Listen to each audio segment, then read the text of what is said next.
Check, check. Check, check. Check, check. Check, check.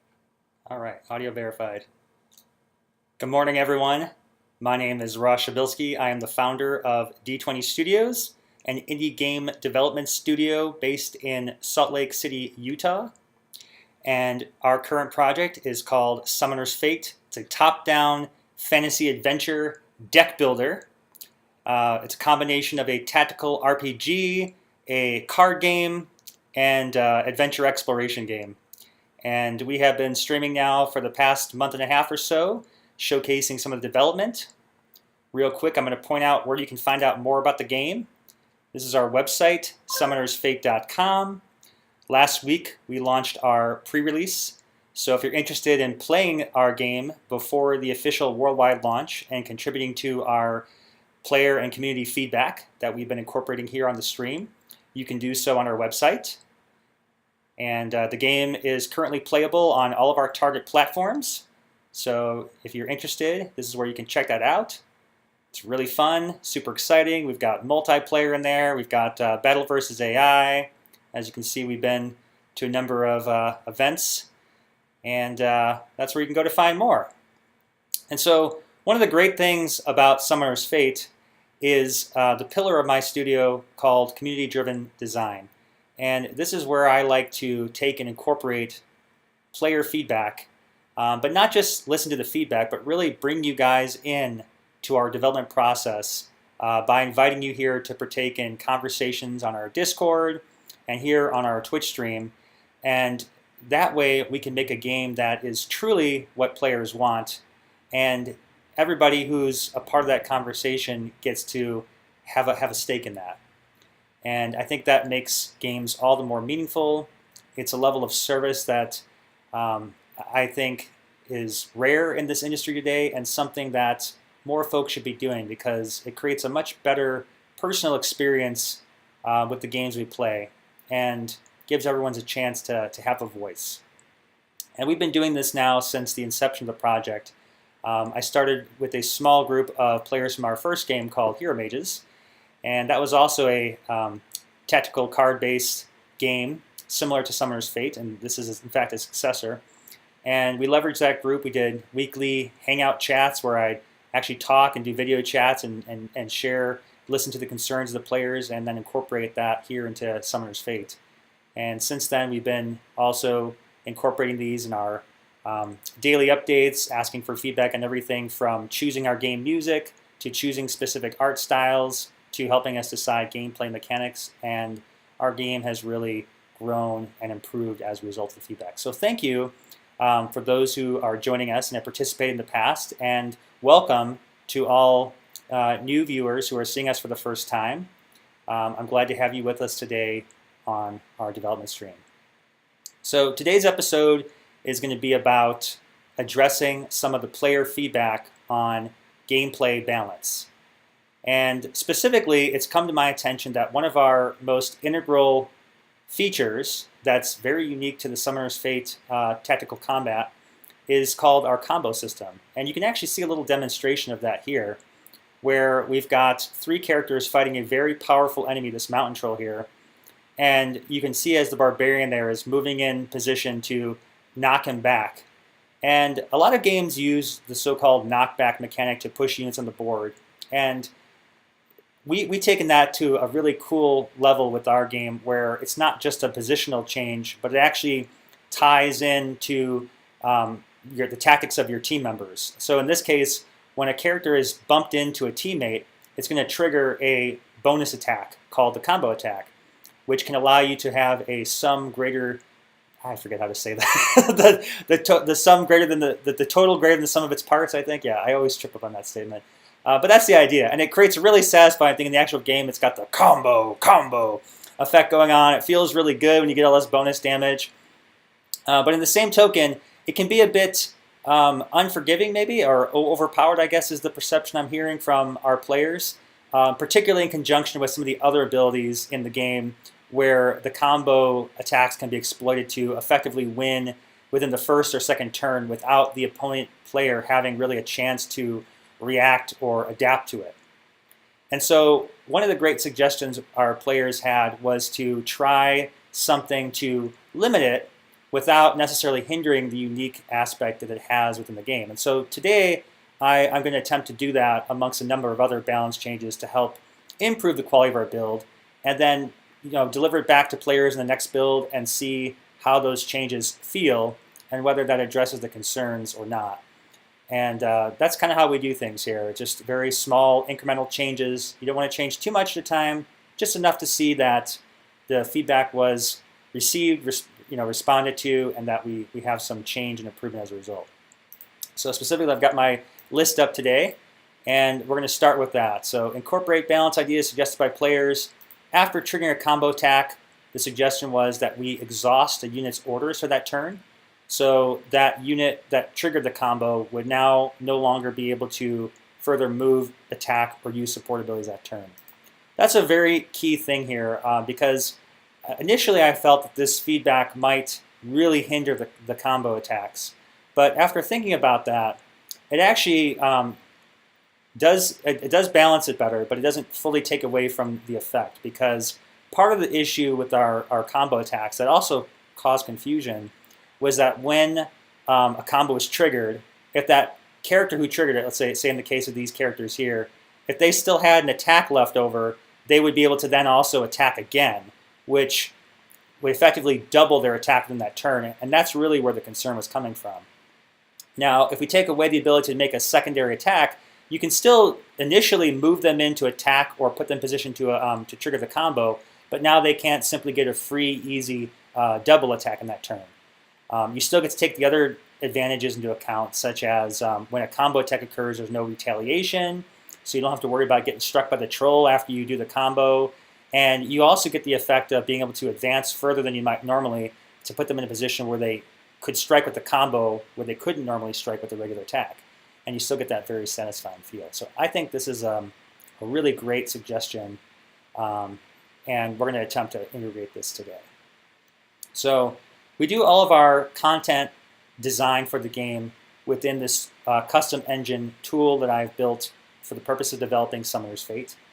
And this is what that looks like. I'm going to take a turn over here. I see we've got some of our community members joining here today. Excellent. Welcome, Imza Corella, and welcome, Scribe. I'm glad to have you here. Imza Corella is one of our players in the Discord. He's been very active in suggesting new card ideas. We're very appreciative for that. And Scribe is one of our very long-term players from our first game, Hero Mages, and he has actually taken part in the journey of Summoner's Fate since its inception. In fact, I want to call out some of the really cool mechanics that Scribe helped shape. So we've got this, one of the initial design goals we had for Summoner's Fate was to have really quick, easy tactile controls. And in the initial inception of Summoner's Fate, I just had it where you could tap to open the character, and then you would click to move. But the problem here is that didn't allow you to control any of your facing or other abilities that are important tactically to the game. And so it was actually Scribe that suggested, what if there was a way to control the pathing? And this is what created our very innovative mechanic here today that you see as our dragon pathing control. And so you can see here that the character responds to the direction you're going, and they will actually face in the direction that you moved at the end of the move. And this is really cool because in situations like this, for example, where normally if I attack in the front, she's going to block with her shield, attack back. Well, now I can choose to move from the rear, and look at that. See that little dagger there? That is a backstab. So a backstab is obviously going to override the shield, but it also means she will not get retaliated. And so by simply adding this fantastic mechanic, we've got something really unique here that adds considerably to the depth, strategy, tactics that a player can master within the game that we didn't have before. And that's just a great example of how players working together with developers can create something that is, like my combo attack, greater than the sum of its parts. So thank you, Scribe, for joining us. Thank you for being a valued member of our community. We really appreciate that. Okay, so again, I was just saying this is the tool that we use to build Summoner's Fate. Real quick, because we've got some new folks here that may not have seen this. This is the tool I use to build our maps, worlds, etc. And you can see here we've got a palette of different things. These are our various terrains, so I can, for example, place grass on the board or put dirt on the board, and you see them dynamically change the map. I can even take and put walls on the map, and this is really cool. Now the game will actually respond to line of sight with those walls. So it's really great for me to actively test and develop as I'm going here. Another cool thing you can do, since the game supports mobile platforms as well as the desktop, testing orientation is key. And we support both left-handed and right-handed orientation, so you can see the effect of that here, which is really cool. So you can kind of design the levels in a way that will be adaptive to what you're trying to do. It's even really cool, like you can see like when I flip it, the perspective changes, so now he's kind of actually occluded by that wall a little bit, which is pretty fun. I can also change the size and do various other things with this here. I can place the effects, so if I wanted to put, say, like snow, where's my snow in here? I can put a little snow beacon. Snowing! I don't know why it's snowing in the dungeon, but hey. And I can even show, where's my, oh, I have to be in test mode to see where those particles, there's the particle spawn, so you can actually see where I put those at. I can turn those on and off, which is fun. So, pretty cool. Some of the effects here, I can do light mapping, so you can see like right now I've got this kind of different effects. I can have radio for the dungeon, or this light beams. All kinds of cool different effects you can put in here. And then there's really complex stuff. I can test the game, run scenarios, and this is just the map editor portion of it. I can place different characters on the board for testing purposes, spawn points. I can rotate things. I can even do this other really cool thing. This is our paint palette. This is kind of like an experimental feature I put in where I can actually, let's say I want to make this look more of like a sandy color, like almost like if it was an Egypt-style dungeon, maybe even type of pyramids of a dungeon. You can see how I can actually like paint the tiles and dynamically change the feel. It's not very sandy. Maybe this is more airy. That's kind of more like the inside of maybe how a pyramid might look. I don't know. The walls kind of change color there. So kind of a really cool thing that allows us to adapt to kind of how I'm doing this. Even the grass will change there. I don't know. Pretty fun. So yeah, that's the map editor. But we use this tool for not just the maps, but also developing everything from those particle effects you see. This has a full particle engine. I can show you that real quick. So like, here's how I design particle effects.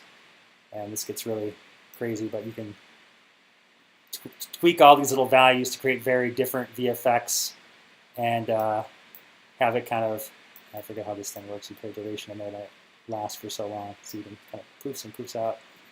All kinds of cool different things. And the characters as well are in here. So things like the Barbarian, you can look up, look down, I can test his animations,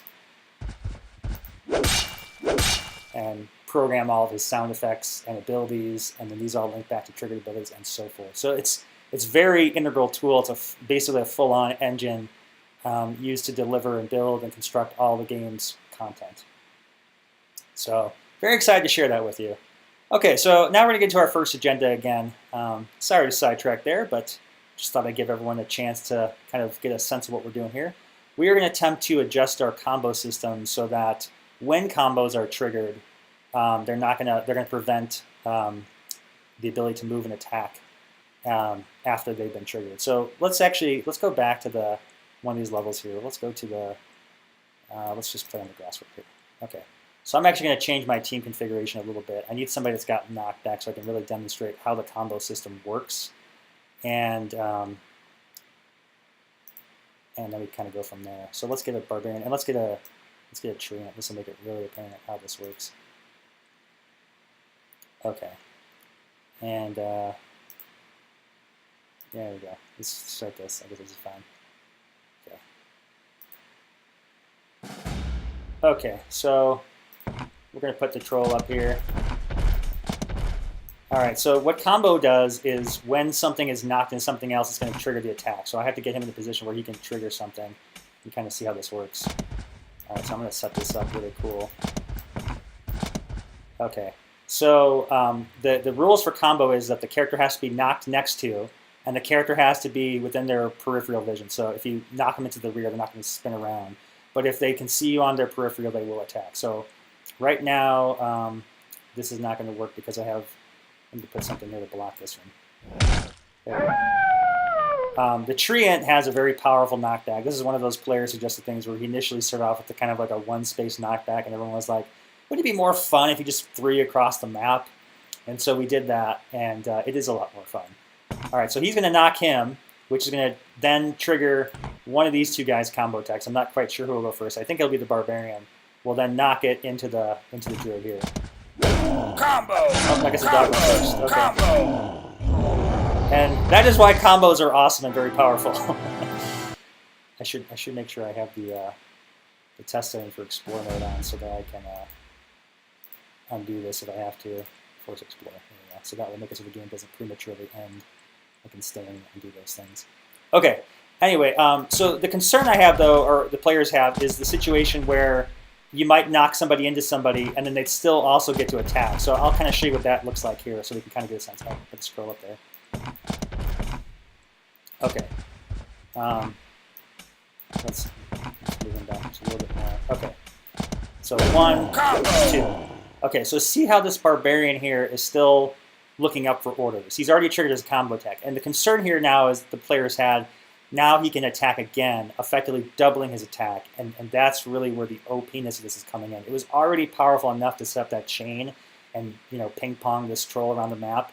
But now I can also go and just knock him again, trigger his attack again, and see how that's a bit too much. So we're going to correct that. We're going to attempt to change this behavior so that he does not get to have a second attack after that combo is triggered. That's really the change. So what we're going to do is go to our triggered abilities here. And I believe that one is called, okay, we're looking for the, on gravity, here we go, counterattack on gravity. So combo and counterattack are kind of interchanged, and that's because they're, for purposes of Summoner's Fate, the same thing. Your retaliation attack uses the same attack as your bonus combo attack. So you get basically one extra attack per round, so to speak, that can either be triggered via the combo or when an enemy attacks you. Okay, so what you can see here, what this is doing, it's looking at all those conditions I've talked about before. Oh, the combo also has to occur on your turn. You can't trigger combos on the enemy turn with your unit. The unit has to be able to attack. They have to be in a life condition where they wouldn't be about to be defeated. They have to face the target. And the character that's triggering the combo, the one who's being combo attacked, has to have changed position. They can't just simply stay in the same spot. So you can't knock somebody back into a space that's without them actually moving. They have to actually physically move at least one tile. Okay. So I think that this could probably be fixed pretty easily by doing something with the status here. You see, we've got this thing that says apply status effect cannot combo counter to 1 on ability user. This is applying a status effect that effectively makes it so that character can no longer use a subsequent combo or counterattack. So what I'm going to do is investigate or explore this particular status effect and see if we can go ahead and just turn off there. And that may be all there is to it. So let's look at that. Cannot combo counter.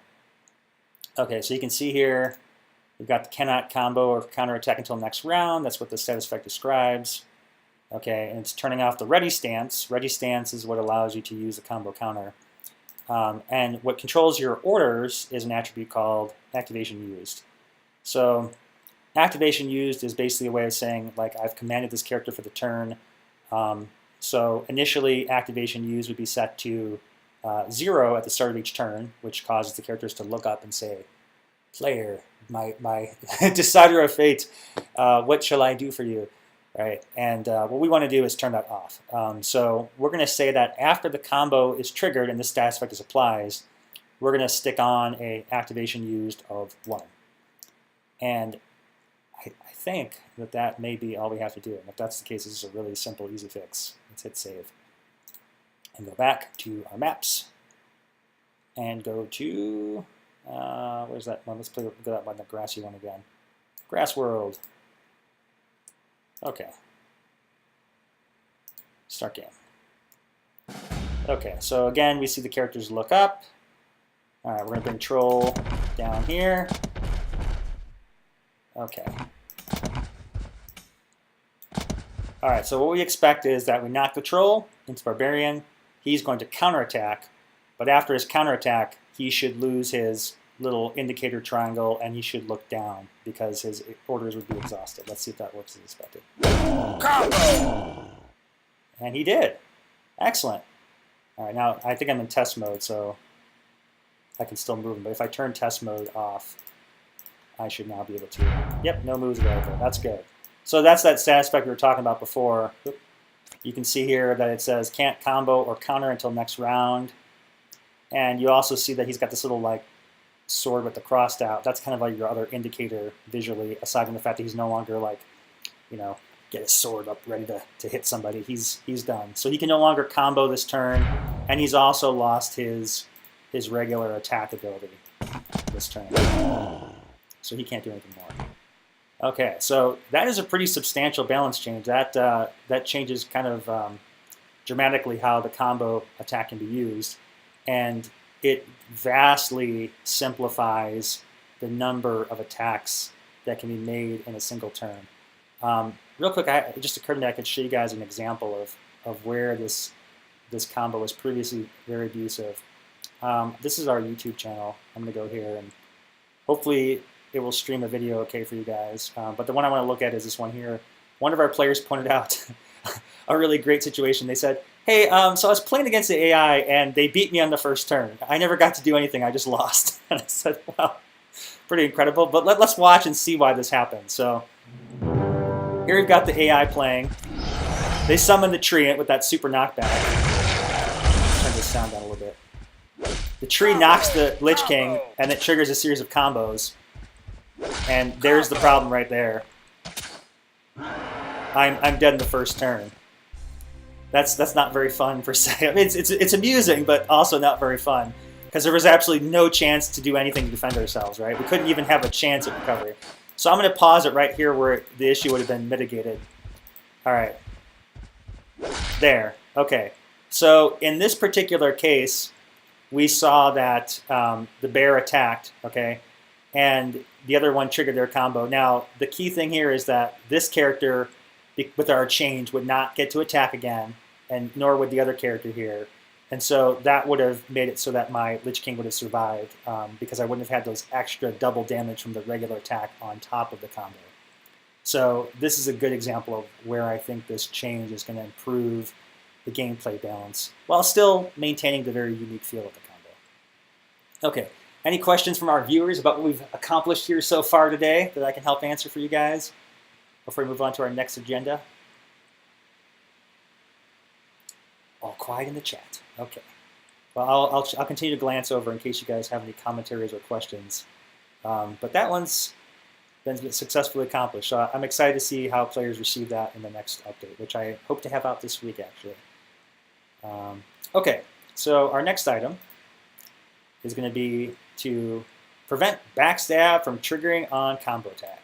Okay, so this is addressing kind of a very specific feedback that I had from playing games with one of our veteran players, Tom Larkworthy, shout out to you, who came up with a very ingenious deck leveraging the strengths of one of our characters called the Assassin. So I'm gonna show you guys what the Assassin is so we can kind of all be on the same page as to what this problem is and why this change is going to help improve the game. So, Torgo. Where are you, Torgo? The Assassin. Okay. So here's the Assassin character. Yeah. He's really moving. Got this sweet little double knife attack. And this is his card. So I'll kind of talk through his abilities. Stealth is his first ability. Very important.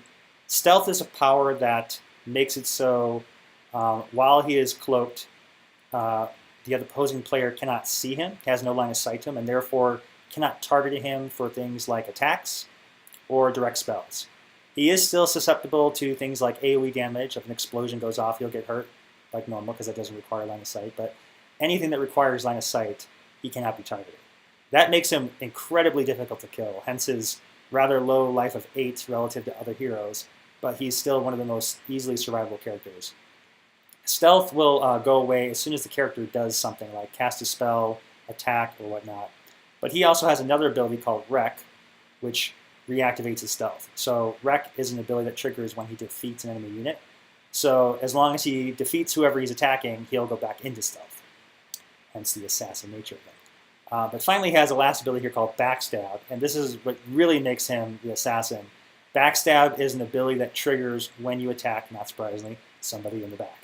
And it's going to give him +8 damage. And so why is this powerful? Well, typically, or in Summoner's Fate, you lose the game if your summoner is defeated. Most of the summoners start off with 20 life. There are a few exceptions that some of the more resilient characters have some bonus life. But that means effectively 2 attacks from the assassin would destroy you. And so if the assassin manages to get behind you, that +8 damage is really, really going to hurt. And the thing that makes Summoner's Fate really an interesting game is how players can combine together various other cards to create synergies, again, creating that the total is greater than the sum of its parts effect. And what Tom in particular discovered with the Assassin was that he could use a combination of cards and spells that exploit the advantages of our combo system. For example, pulling characters into a particular location, which would then allow the Assassin to reach the back. But furthermore, those pulls and triggers would also trigger the Assassin's combo, which allowed them to get a double attack. So in that same situation where I just showed you on the YouTube where a character could both pull, get the combo, and then use a regular attack, he could use the pull to pull something next to the Assassin, backstab them for 10, and then use the regular Assassin's attack to pick them off, effectively getting a 1 to 2 card win condition, assuming the right setup. And so that feels a bit powerful. And my intent is not to nerf, but to balance the game in a way that makes this ability still have the edge X factor of, yeah, that was awesome, but without it being considered to be exploitable to the fact that opponents fighting it may feel extremely disadvantaged by that particular synergy. And so we're going to tune it a little bit by making it so that he does not get to do that amazing +8 damage for the combo trigger. And furthermore, also we also change it coupled with the other combo where he won't get to do his regular attack afterward either. So this considerably changes the amount of total damage in one turn the assassin can do, while still leaving him to be a quite powerful unit character. Okay. So for this, we're going to go and look at the backstab itself, which you can see here is listed as a triggered ability. And let's go, we're going to test it before and after because I always like to make sure that my change actually did something. So I'm going to go back to test. I'm going to add an assassin to our team. Let's get rid of the treant and go to Torgo. I'm sorry, not the treant, the barbarian.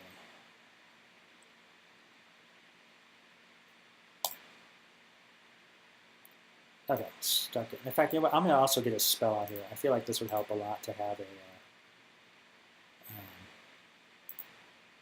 let's change this to test gravity. Okay, remove this. Let's give it... I want to put a gravity well in there so you guys can kind of see a little bit more about how this has been used in the past. Okay, max. To test. Let's get the gravity test in there. Okay. So here's our map again.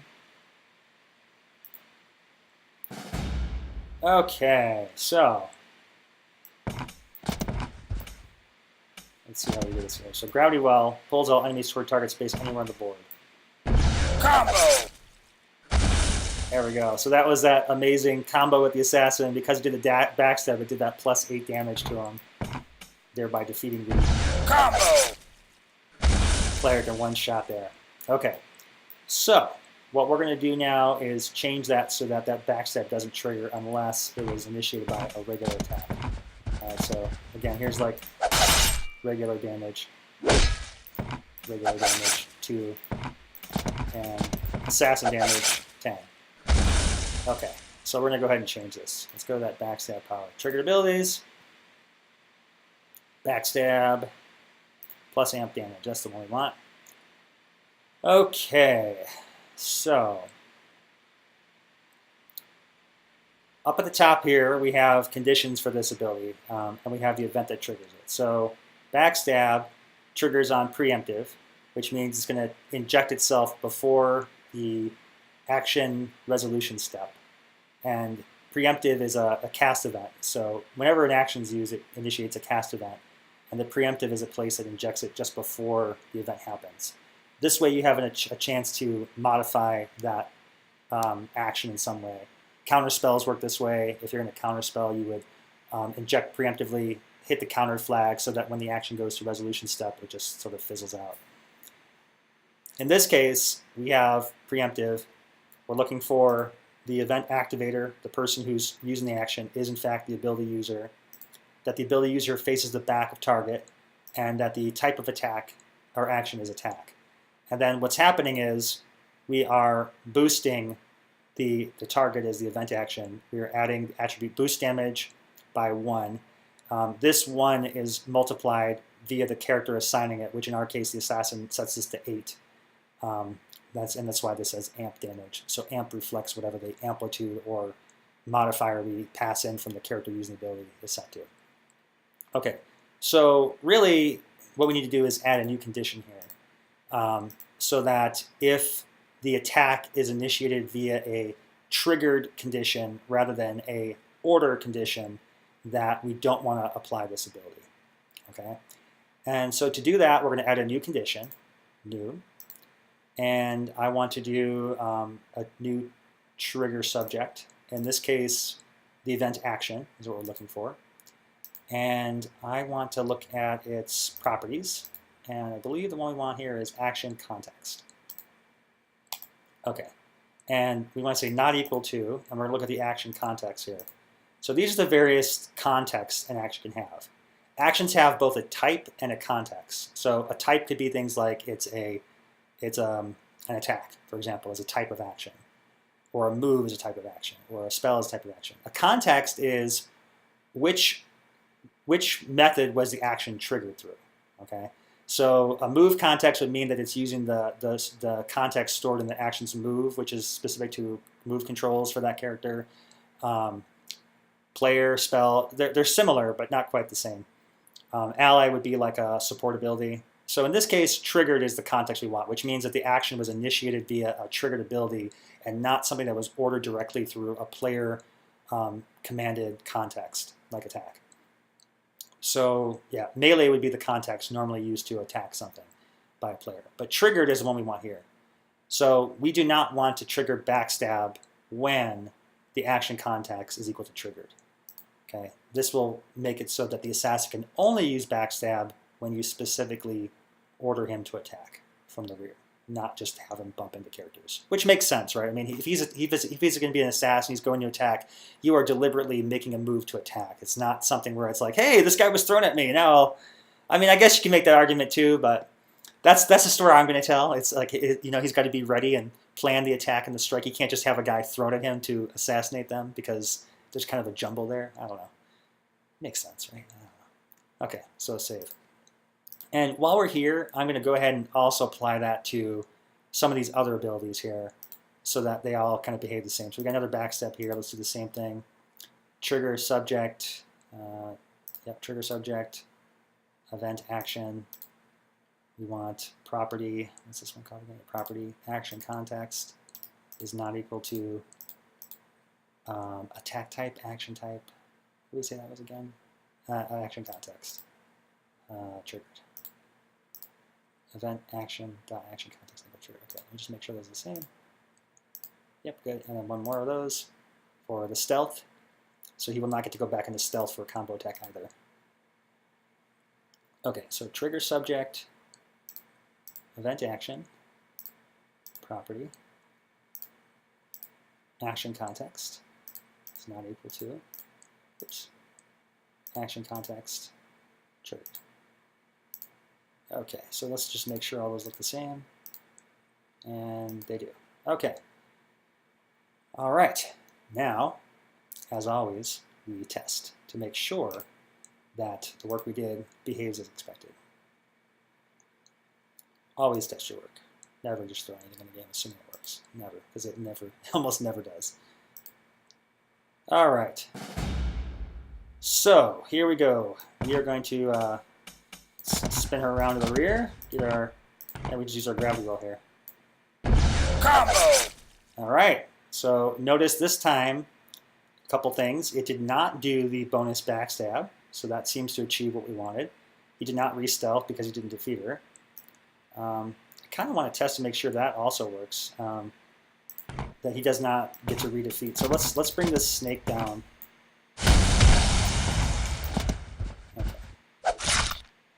Okay, so the snake's down to 1 health now. All right, so let's see if the assassin goes into stealth again after defeating him. Combo! Okay, so he did. Interesting. That's interesting. Stealth still worked with the combo attack. Combo! I'm a little intrigued by how that one panned out. Let's go back and take a look at that. Oh, before we do that though, while we're in here, let's make sure that I can still backstab. Okay, good. So the regular backstab still did the 10 damage, but the combo backstab did not. Combo!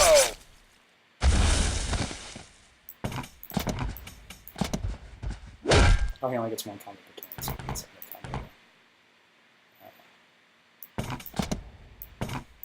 combo. Combo! Combo! Okay, so I am curious as to why the snake, or why he was able to re-stealth with that combo. Combo! Oh, see, in that case, he did not. That was interesting. And now I'm confused. So here, he did not. Combo! He did not trigger that. So how did we get him to do that last time? That's interesting. Maybe it was working, I just didn't pay attention to how it was triggered. Combo! Let's try it with the button. Combo! Ah! Now that's interesting. Okay, so when I used the gravity well, he did use the stealth, but when I used the knockback, he did not. Combo! Interesting. That's very interesting. That seems a little strange. It must be interpreting these as 2 different behaviors. The spell Combo! must not have been interpreted as triggered, which makes sense. But either way, the action that he would have used to have defeated it would have been a triggered attack. That's very interesting. Let's see if we can go through the logs and determine what may have been happening. So in this case, we see that Torgo attacks. Okay, so Torgo uses counterattack on gravity on Computer Snake. Okay. Counterattack on gravity resolves. He attacks the snake and deals 0 damage. Well, that also makes no sense how that's at 0. It's strange. Remove status on cast on stealth. Remove status on attack on cast resolves. Snake is defeated.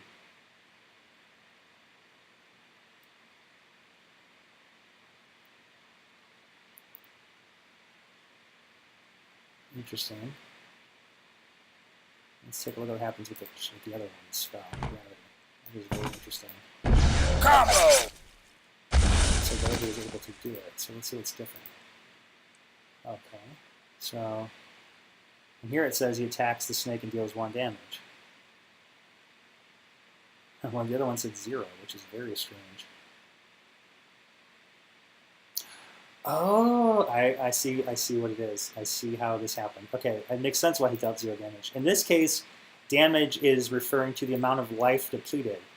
When the tree knocked back the snake, you see how it's at -3 health? So even though he technically did 2 damage, he didn't really deal damage as we're defining it in the system we've talked about last time, where damage refers to, in this case, the amount of injury is really what that number is tracking. So because he didn't actually, and he also was not the defeater. So in this case, he didn't actually defeat the snake. The treant did. The treant was the one who did lethal damage. And so that's why he didn't trigger his ability. See, it's interesting to look at the logs and get the specific reasons why something happened. Okay, so in this case, he's still defeating the snake. Combo! And because he defeated the snake, he gets to re-stealth. But we shouldn't be re-stealthing because of that condition we put on, so I still want to look at that. All right, I'm going to take a look at our messages here. Scribe says, will the combo attack change also impact regular counter attacks? Regular counter attacks. Okay, I'm trying to think about how to address that question. Will the combo attack affect regular combo attacks?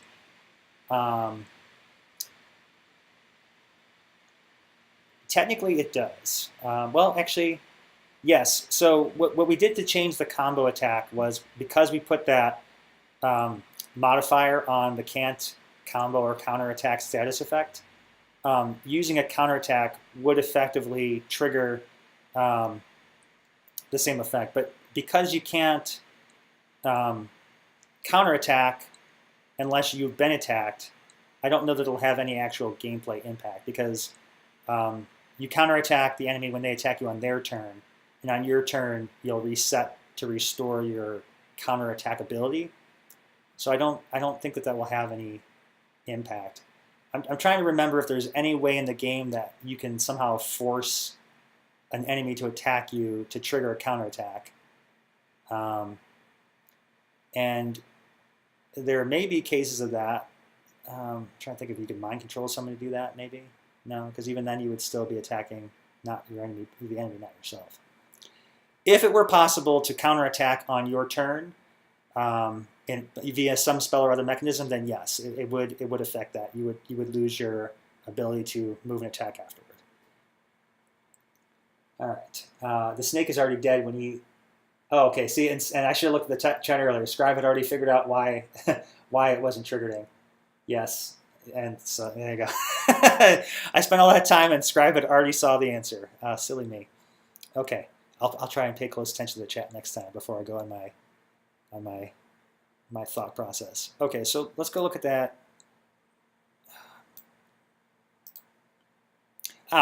Okay, I see.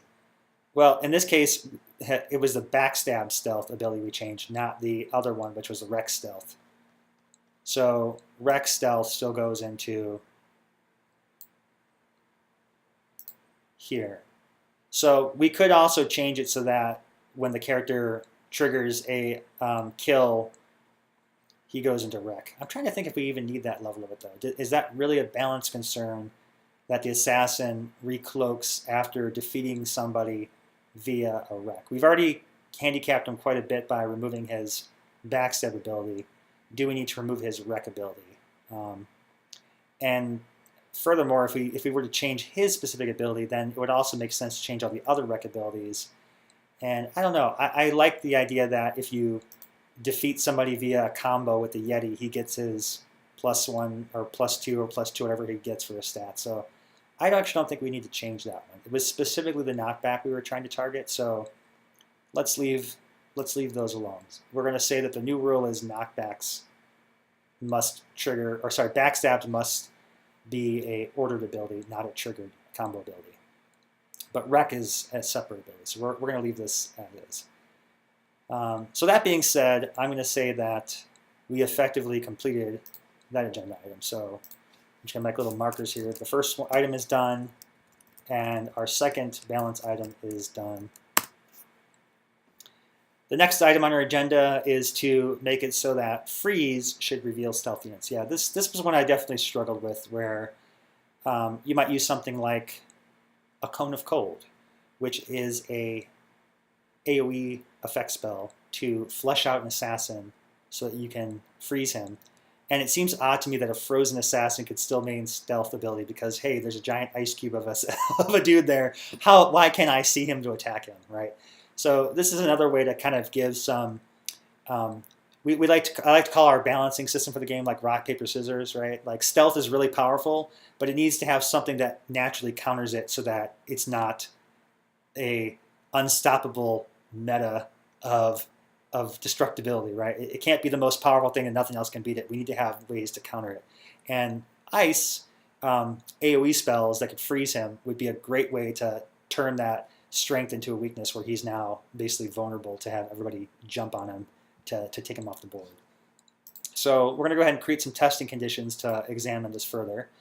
Let's go back to our decks here, and we'll just use that gravity deck we were using before. I'm going to replace this wormhole spell with Cone of Cold. Cone of Cold. Okay. And we're going to go back into the maps, and I'm going to go to this one again. Oh, let's go to Grassy Path. We're always in the dungeon. It's always so dark. Oh, wait, that's right. Just look at all these characters on it. Oh, I can't use that one. All right, back to the dungeon it is. Okay, test. All right, this time I'm going to give the enemy a assassin because I need to have it so that I can test it then. And start.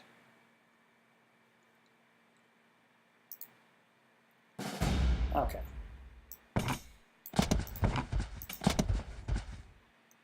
Oh, I should also mention this for anyone viewing. The other way you can remove stealth is, you can see here, invisible until attacks, cast, or ends turn next to enemy.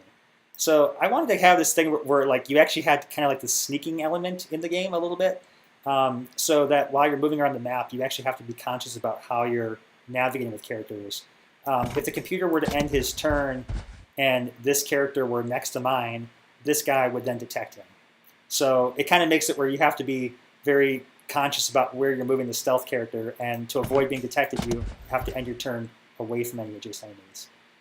I really like that aspect. It adds a lot more depth to the game and a lot more suspense with the person who's trying desperately to get that assassin detected.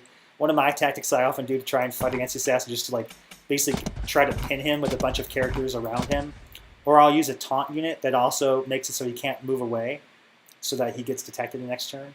Although clever folks like Tom Larkworthy will just use gravity to pull those guys away so the assassin can escape. So it often doesn't work in my favor, but that's good. I like that kind of push and pull effect of using strategy. So right now I can Cone of Cold it and use my AoE. And you see here he takes damage. He's now frozen, but yet I still can't attack him because he's still stealth. And that just feels wrong. I mean, come on, he's a giant ice cube there. We clearly know where he is now, and yet I can't get him. So I think we need to rectify that. And that's our next goal here on the stream. Okay, so I'm trying to think in my mind the best way to do this. First, let's go take a look at what freezing actually does. So it's a status effect called Frozen. Okay, and you see here it's can't do anything except cast spells. We didn't want to make freeze so powerful like in Hero Mages where you couldn't do anything because then it's just debilitating.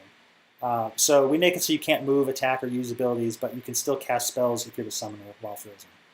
And we even have a special animation where they can stick their arm out of the ice cube and get people.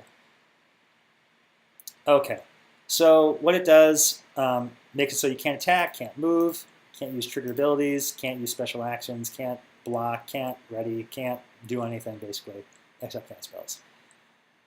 So I believe what we need to make this happen is have a trigger ability that removes stealth when this is affixed to a unit. Stealth is right here, so there's two different stealths. This is the ability stealth that generates the I'm trying to remember how stealth works, because there's one that's... Oh, no, that's right. Yeah, stealth. So this is the stealth effect here. And we also looks like we have a temp stealth. That's the one used for the cover of shadows. It just lasts until end of turn. So stealth is a status effect. It grants all these cannot be targeted by various properties, and that's how stealth currently operates as a mechanic in the game. So it looks like we'd actually have to remove both of these statuses. Removing this status would then make the character attackable and revealed. Okay, I think that's how we want to do it. We want to create a triggered ability that's going to remove it on a fix. Okay, so let's go ahead and look at, I think we have an existing one we can use that may help us. Okay. Remove frozen on a fixed frozen. This is the one that the fighter mage uses to remove being frozen after he is frozen. I'm trying to think if this feels at all like what we should use. I'm actually trying to figure out, oh here, this one's using a def ID frozen, I see. Okay, it's not quite what we want.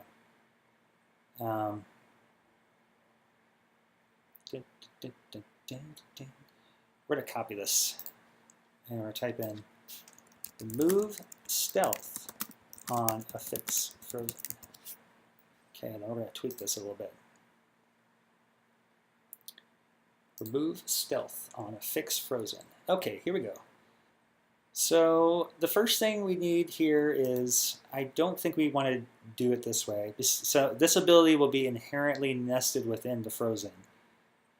So while this technically would be valid, what I want to do is make it so that this is the ability user. I'm trying to remember how this works. Look at my cheat sheet here. Ability source, the unit or status effect this ability is attached to. That's what I want. Event activator is equal to, get rid of this, the trigger subject ability source. Okay, the activator is the status effect being affixed. The ability source is the status effect is actually going to have this ability. That's what I want. Okay. And I don't need to worry about this anymore, and I don't need this. I think this is all I need. Is target. Yeah, that's not true. Okay, so this is all we need is this status effect condition here. When a status effect affixed is the source, which is the literal status effect this trigger ability is going to be attached to, then we're going to do something. And we don't want to remove freeze. In fact, we don't need a description at all. We're not going to even have one. It's just going to be a known kind of ability that you'll discover from the game. Okay, so I do want to remove status effect. That is the correct target, but we don't want to remove this activator. We want to remove action default. So we're going to define some conditions through which we will choose which status effects to remove. We're going to do target subject, target, target, property, def ID is equal to status effect type. And remember there's two of them. We want stealth, stealth, and then stealth temp at the 2. Target subject, target, property, def ID is equal to target subject. Oh, wait, it's not status effect type, stealth temp. Okay. Okay, so these are the two abilities that we want to remove. Now, currently, this condition will just fail because it's going to interpret this as it has to have both these conditions, and clearly we won't have these be and conditions. Actually, before I forget, I want to make sure I also add this. Target subject, target, property is equip is less than or equal to number 0. This is important to add this condition because status effects and equipment are one and the same in Summoner's Fate. All equipment is just a status effect, it's just a different class of it. But the def IDs are based on database tables, and they're each stored in different tables. So there's a chance if we simply do def ID is equal to this value, which resolves to a number, that it could also remove equipment that had the same number. So to distinguish it so that it doesn't affect equipment, we make sure we turn this off. And that can go to the top. Okay, so to make these an OR condition, I've added a thing called groups. And we're going to make this be group 1, and this be group 2. And that will create an OR condition so that it can be either this or this, and this always has to pass. And I believe that should work. So we're going to remove status effect on target. We're going to find any status effect. But this is also not correct because right now we're targeting any status effect on the entire board, not specifically on the character who is affected. So we need to make some changes here. First off, this should be targeting not action default. We want this to target the affix target, which is the event target. So I'm going to do event targets. Okay, so this effect is going to target, the primary target is going to be the person who is affixed with frozen at this point. Okay, what we need is a secondary target that's going to be status effects of primary target. And so this primary target should now be any, I guess technically this could be any unit. in a unit. Okay. And now we need to take these same conditions and apply them here. Otherwise, this thing would have been totally broken. So target subject, target, property, is equipment, less than or equal to number 0, save. Okay, and this one, we need target subject, target, property, def ID is equal to status effect type stealth. Okay.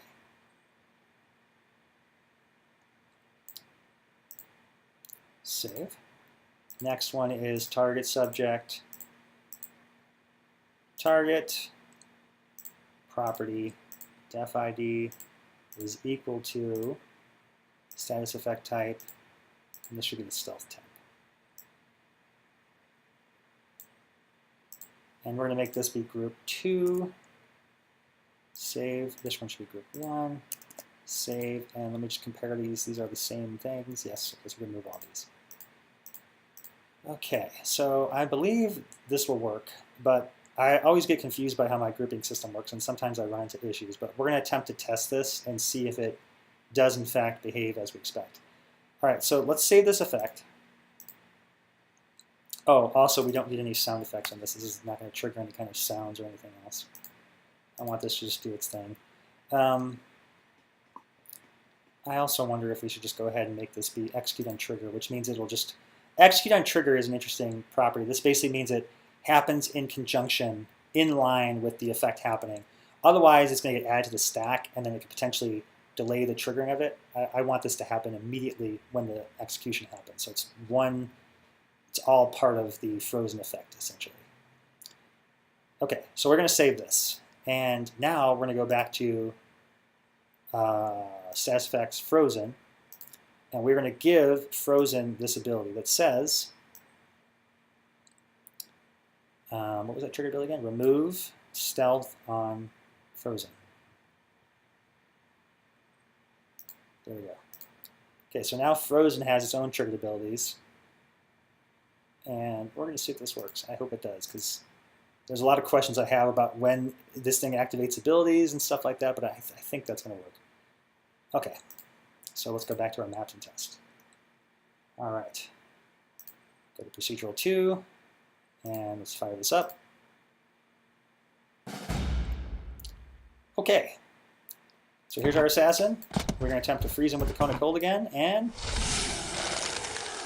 I see that stealth has been removed. That looks like it was successful. So now we can go ahead and get him. Excellent. It'd be more fun if we had him on the spikes. Take that ice cube. Ah! Yeah, that does feel very appropriate that he would de-stealth afterward. I like that. Makes sense. Shield units can't block while frozen. Stealth units can't stealth while frozen. That really goes well with the description of frozen. Okay. I do want to check a few other things. Oh, I did notice I didn't decloak him, which is good. I'm trying to think. Maybe we should. Let's try giving him 2 assassins. I just want to verify it doesn't like somehow weirdly make the other assassin decloak or something like that. All right, so they're both stealth. That looked correct. Let's check the log and see how it interpreted that. Remove stealth on efix frozen. Good. Okay. Let's also go ahead and freeze another unit that doesn't have stealth and just see. Okay. Yeah, that looks to be okay. All right. Excellent. I think we've successfully achieved our objective here. Didn't hurt this guy at all. And let's just see what happens if I all 3 of them. Okay. Let's put my own guy in there too. Let's just freeze everybody. All these assassins! And they all lost their stealth. Oh, so sad. And let's make sure he can get attacked as well.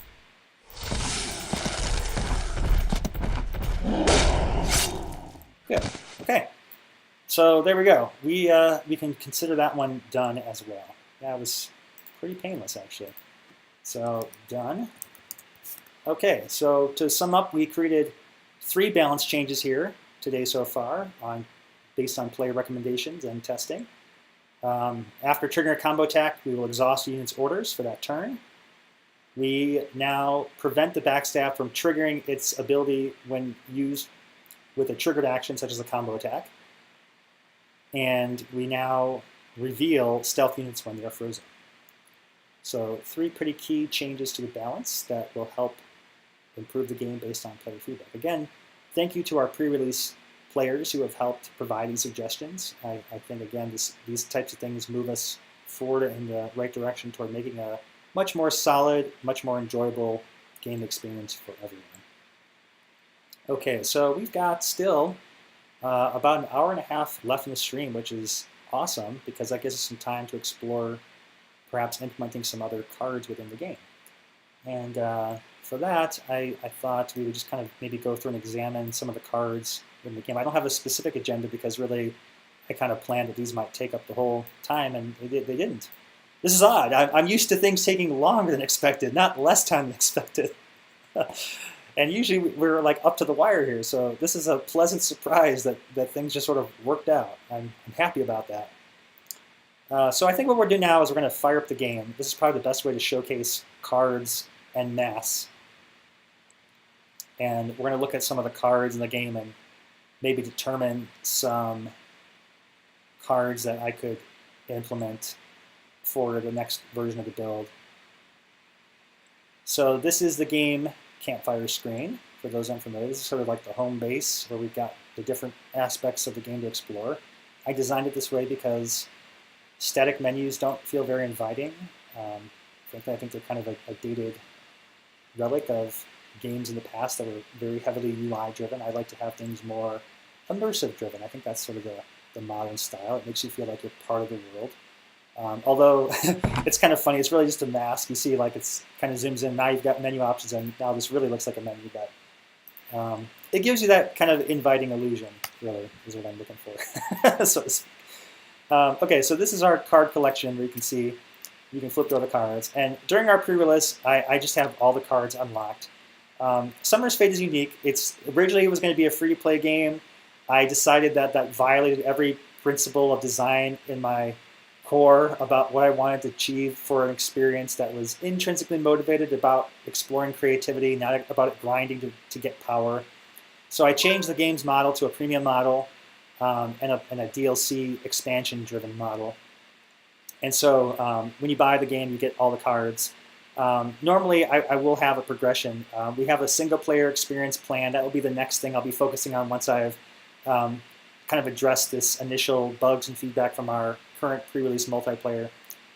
But the way cards will be unlocked is you'll explore rogue-like procedurally generated type quest, and you will find the cards in the dungeons, and then that will unlock them. Once they're unlocked, you can then use them in subsequent adventures, build decks with them, etc.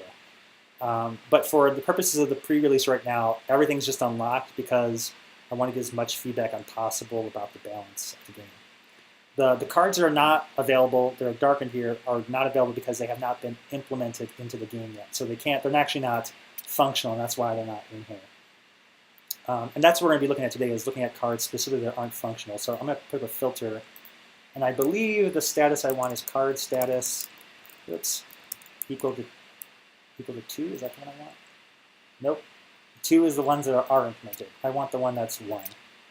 I've got three tiers of card status I define. One is not functional, one's functional, and the other one is done.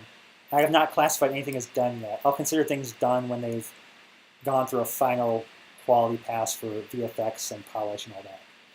My first goal is to get all the cards to be functional so they can be used. And then once all the game's core features are done, we're going to go look at really polishing VFX so that the cards have the right sound, the right visuals, the right feeling of awesomeness when you cast them is like the last goal. So we're going to look at card status 1. So these are all the cards that are not yet implemented. And I'm going to try and focus on ones that don't say coming soon because I know some of these coming soon ones, we've got ideas in the Discord I need to go back and look at. And I don't want to design on the spot. I want to look at ones that already have abilities. Skeleton Hound we did on last week's stream, so that's done.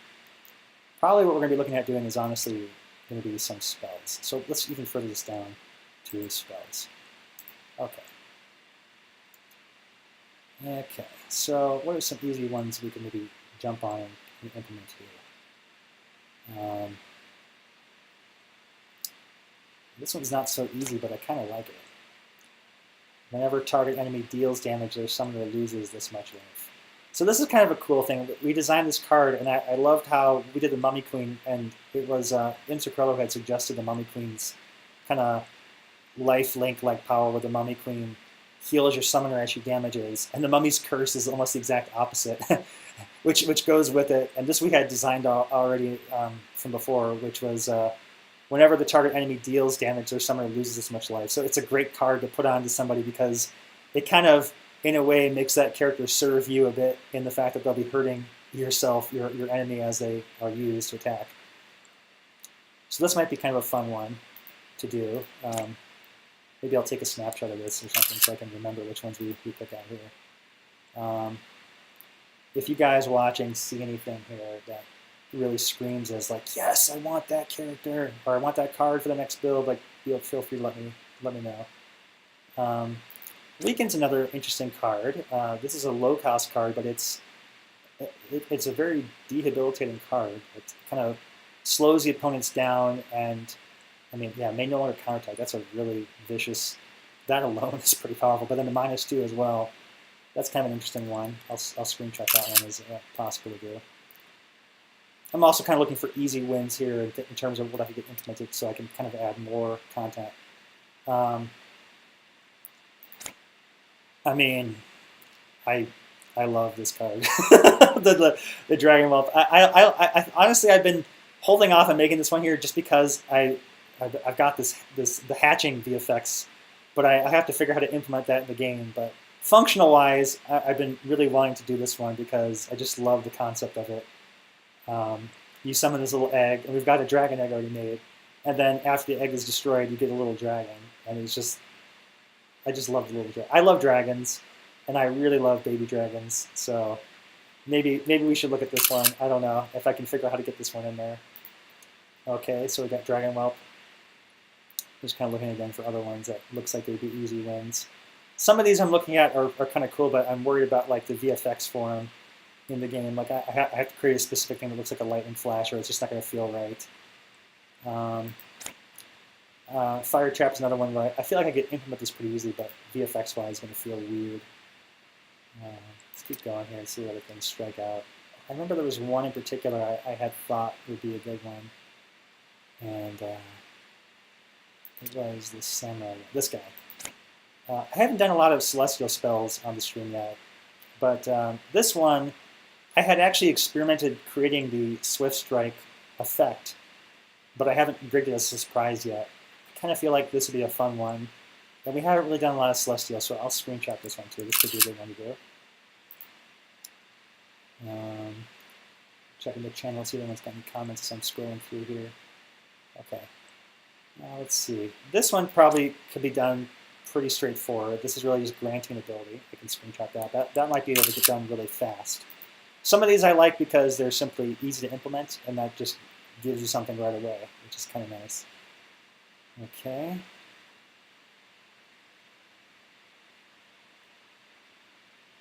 It's interesting. This card becomes a lot more relevant now that we've changed how the combo attack works,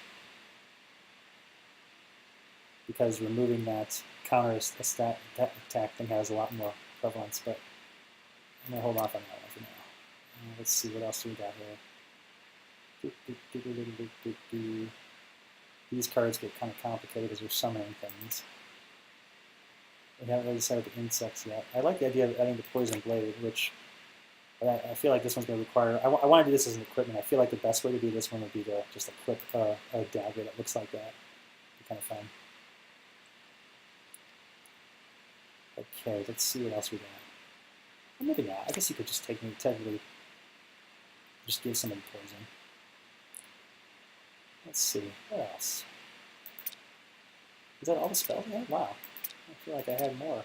We've been doing a good job here on getting things implemented, because it's only 7 pages of unimplemented spells left. That's good. Okay. Yes.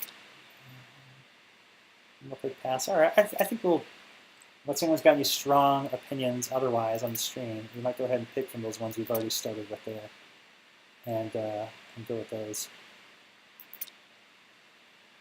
I'll click more glance here if anything else like pops out to me as like, yes, do that one now. I'm not necessarily seeing anything that's coming out as strong. Okay. Okay. I think we're gonna go with those. I don't have any comments here, so we're gonna quit out, and then we'll go back to my desktop to see which ones we picked. Yes, indeed. Okay, so let's go take a look at my desktop here. I have some screenshots of those cards. So looks like we've got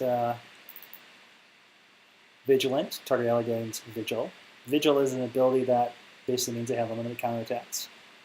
Common in characters like the Soul Reaver, for example, that can serve as a persistent card.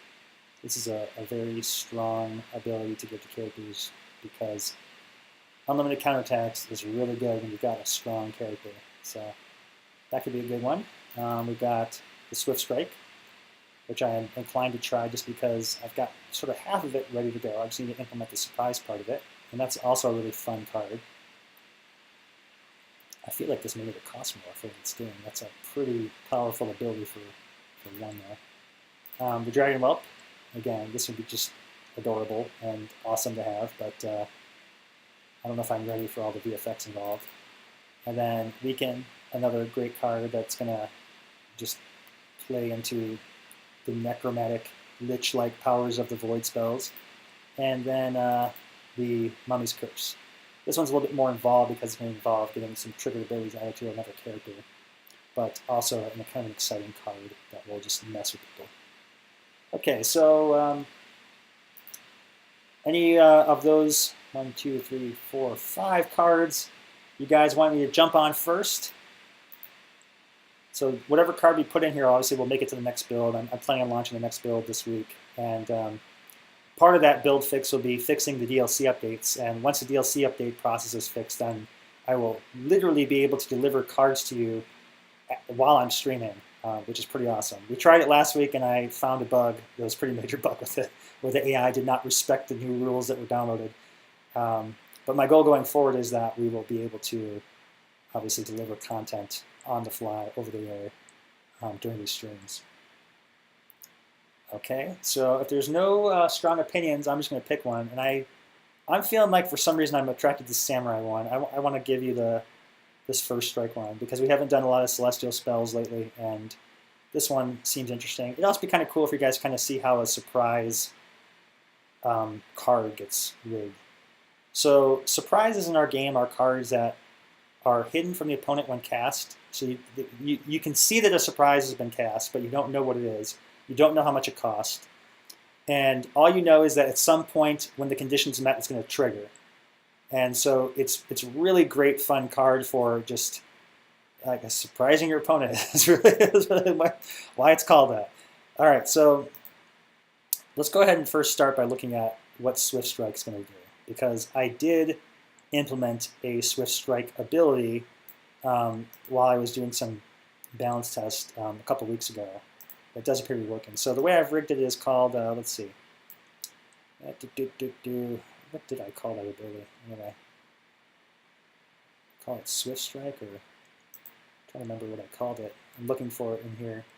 Here we go.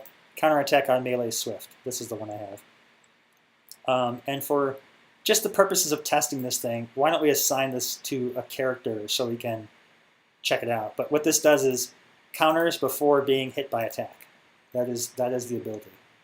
So it's kind of like a preemptive strike. If you go to attack me, I'm going to hit you first, and that can have interesting results. So let's explore the ability itself a little bit, and then we're going to rig it to the surprise. So for the sake of fun, I'm going to put that on the character that also has on the card, the Samurai. Okay. And I haven't exactly decided what the Samurai is going to do yet. You can see here he's got a whole bunch of powers, and just like me trying to figure out, I don't know what he's going to do. But let's give him the Swift Strike, just so we can test it. Okay, there it is. Yeah, see, this would be a ridiculously powerful character. He's got so many different abilities. I don't know what he was going to do. In Hero Mages, the Samurai was great because he had a way of kind of mitigating the dice rolls. We used to use dice to control combat, and the Samurai had a power where if any of his dice hit, he did his full damage, which made him devastating and really great at mitigating the random. He also had a very high defense, which is why I gave him armor here, but I'm not sure that these abilities as lined up are the right balance for him yet, so that's why he's not in the game. But we're going to use him to test that ability just so we can kind of see a little bit about how this Swift Strike works within the game.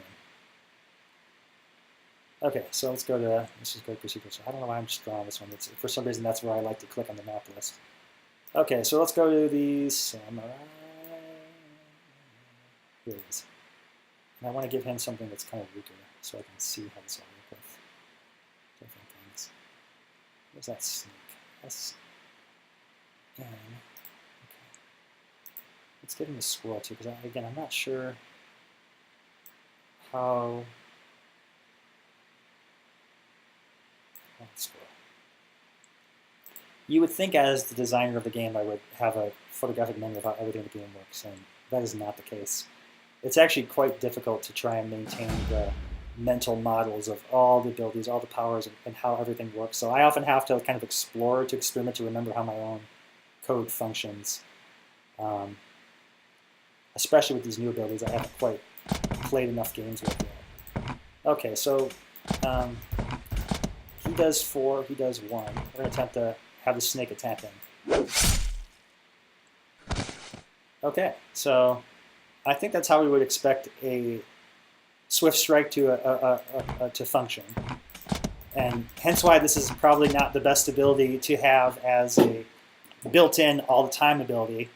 But you see what happened there is that the snake went to attack, but before his attack initiated, his attack took place, which effectively killed him before he could make his attack, and therefore he made no attack. And that's the interesting part about why that surprise spell is going to be cool, because if your Swift Strike can defeat the enemy before the counterattack, then he will be survived and not take any damage from the attack. Let's try that same effect with the Troll. So the Troll has got considerably more life. So I imagine in this case, yeah, okay, so it still behaved as expected. The Troll took the hit first, but because he didn't get destroyed, he was still able to make his attack, which worked as we expected. That's good. I'm curious what happens if we do it with something like something that's a 4/4. Let me go to, where's the mutant squirrel? Armored squirrel mutant. I want squirrel mutant. I'm curious as to whether the Swift Strike respects our overkill rules. So technically, the way our game works is that you get to retaliate unless the damage exceeds life remaining. So if I deal 4 damage and he goes down to 0, he's still got his last breath, so to speak, so he should still get to attack. So I'm going to just make sure that the Swift Strike respects that rule. And it did. That is what we want to see. Okay, good. So Swift Strike is working as anticipated. In Zuccarello, did I miss any cards being made? No, you did not. We are actually in the process of making cards. We just finished our balance changes. We went through some of the cards in the game that are currently inactive, and I just kind of selected a few that stuck out to me. The current one we're working on is called Swift Strike. I'll show you real quick what that looks like. It is this card here.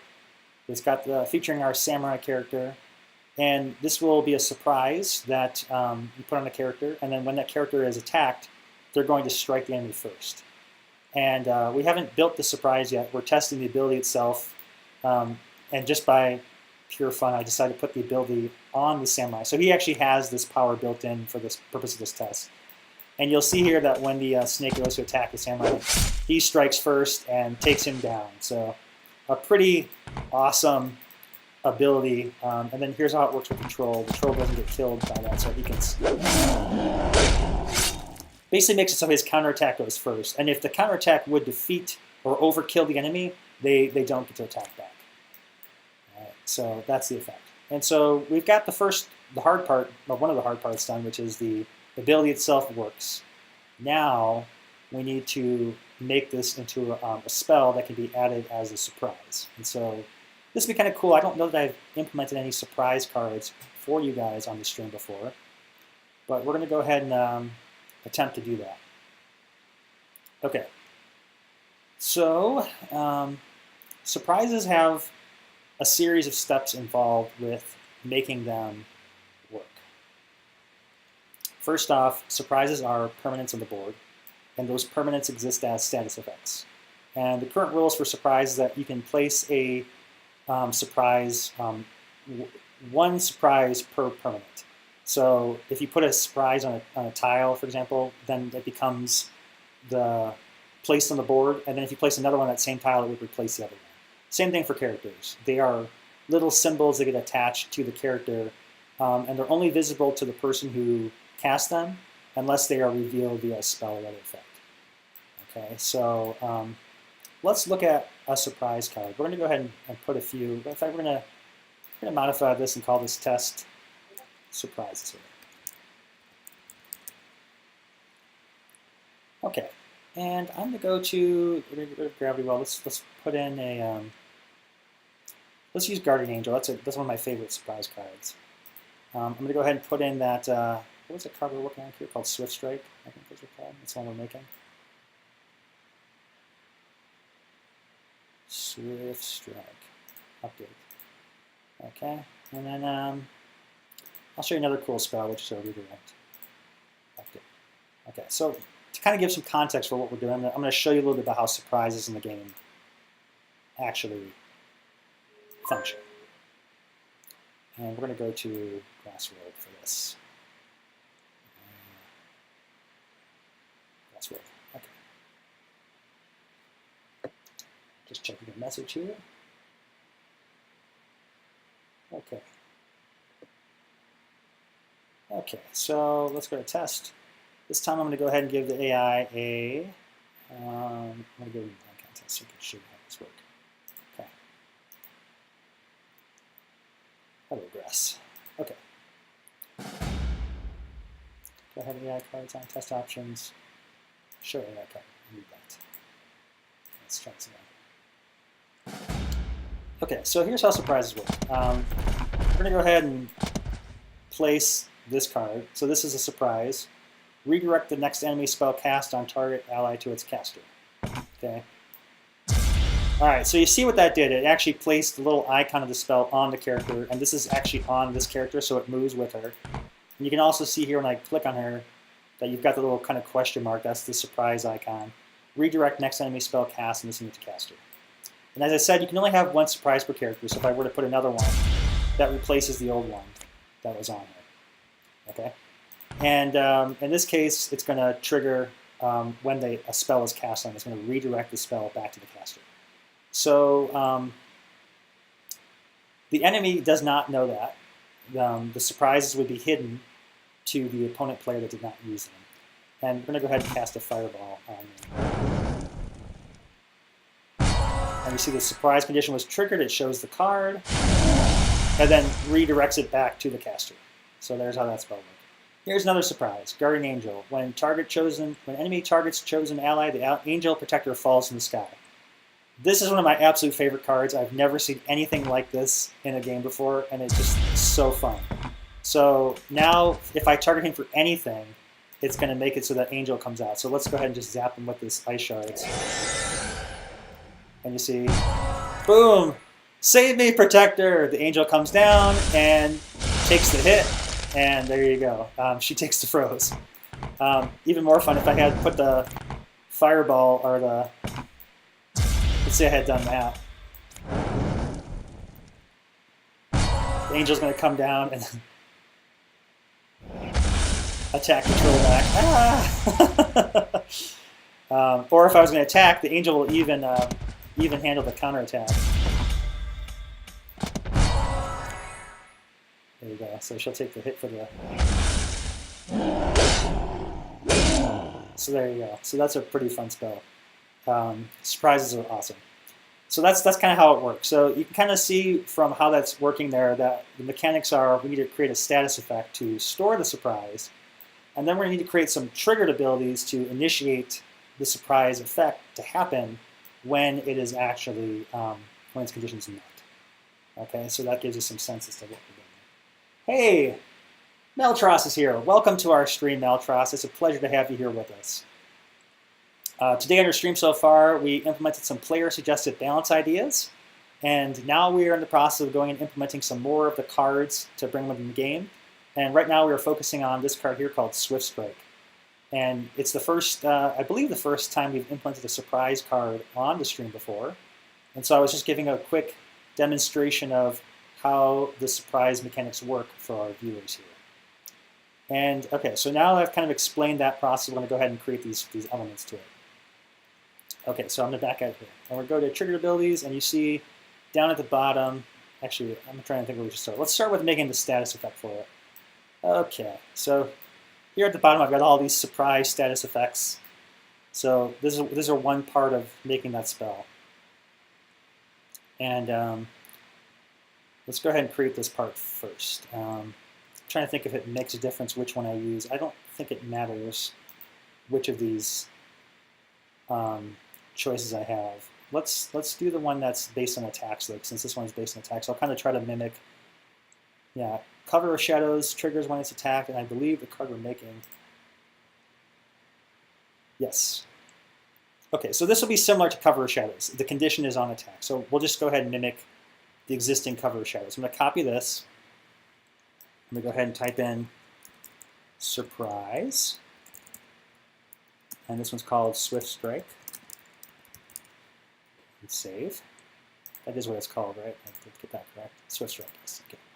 All right, Surprise Swift Strike. Okay, so this is where you put in the icon for it, and I would have liked to have had my Dropbox here. It looks like I haven't added that yet, so I have to go and figure out what the icon's called. I'm going to guess it's called Swift Strike, but let's. Oops, I spelled it wrong. SWIFT. Okay. But folks in this room remind me to compare that to the spell when we're in there so that we make sure we get the right asset name. So we don't want to have any errors here. Okay, so now we're going to put a little description of what the ability does, and this should say, when unit is attacked, they strike enemy first. Kind of try to figure out how to say that in more brevity. When attacked, strike first.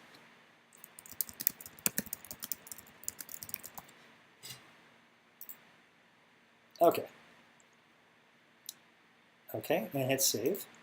All right, notice that we've got a triggered ability. We're going to have to change this once we've created the surprise trigger for Swift Strike to the Swift Strike ability.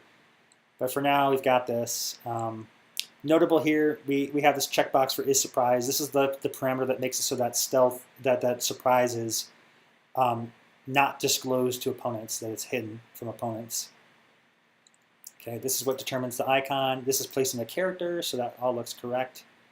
Stackable? I don't know that this is a stackable effect. Well, technically surprises by nature of being surprises aren't stackable, so I'm not really sure if that thing even has any real meaning to it.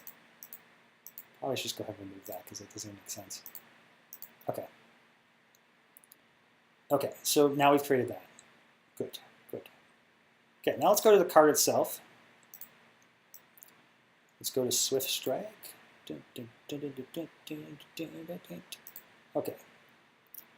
All right, so there's a few things we need to change here. First off, let's make it functional so it'll appear. We need to make sure is surprise is ticked so that when this is cast, this flag makes it so that when you play the card, the opponent does not see what the card is. It'll instead show the surprise placeholder. And I can show you what that looks like from the player perspective as well when we do our next test, so you guys can kind of see that. Oh, it has a samurai on it. One of my favorites from Hero Mages. Yes, indeed. Indeed. And we were actually testing it with the samurai character. I haven't quite decided how his actual powers will work, but maybe he will have Swift Strike. I don't know. At least for this ability, though. Yeah. Okay, so is cast. We want that on. And then I also know that we want to make it so that what this is going to do is apply status effect. And it's going to put the Swift Strike status effect onto a character. Okay, and this will target visible units. And we also want to make it so that target subject, target, trait. This should only be targeting units, not not placeable units like structures. I guess you'd say like a Gate of Fate is technically a unit, but it's not a unit per se. It's a structure. So we just want to make it so that this is only placeable on like movable, attackable characters. Okay, we want to make sure that this is only targetable on allies. So target property team is equal to target subject ability user team. So you can cast this on any of your allies. Okay, good. Visible unit who is an ally and a unit. Good. Placeable. Apply status effect. Good. Okay, so this card is just about done. We just need to add some sound effects and stuff, and I can also get rid of this non-functional on top now, so this is going to be functional. Save. Okay. And I'm going to go ahead and use one of our existing surprises to help me remember what type of, see one here? Yeah, redirect. Here we go. Redirect. Okay. So it's important that all of the surprises have similar sound effects so that when they're triggered, they don't give a clue as to what is being cast. So it looks like I've been using this sound effect here. Let's go ahead and copy this over to Swift Strike. Save. Let's go back to redirect. Surprise cast. Swift Strike. Save. And surprises never reveal the feedback animation because that would also tell you who is being cast on, except to the player who's casting it. So let's go back to that. And recovery is probably fine for now. It's not the coolest effect. It's a carryover, one of my placeholder effects from Hero Mages. But it's just good to have some kind of VFX so that the player is seeing visual feedback to confirm their correct choice of target they select. Okay. When target is attacked, they strike the enemy first. That is a great description of it. We've got the icon in there. Oh, I remember. We were going to check to make sure the icon was correct. It is called Swift Strike. Is that what we had written down before? I think it is. Swift Strike. Yes, so we did guess the icon correct. Okay, so the spell is all ready to go. I believe that's all it has to do. I'm going to look at this redirect spell. Yes. Okay. And you see here that, yep, that's exactly what should be happening. Good. Okay. So the spell is ready to go. Now the last part of creating this is to make the actual trigger for the effect happening. Okay? Okay, so let's go ahead and do that next. Triggered abilities.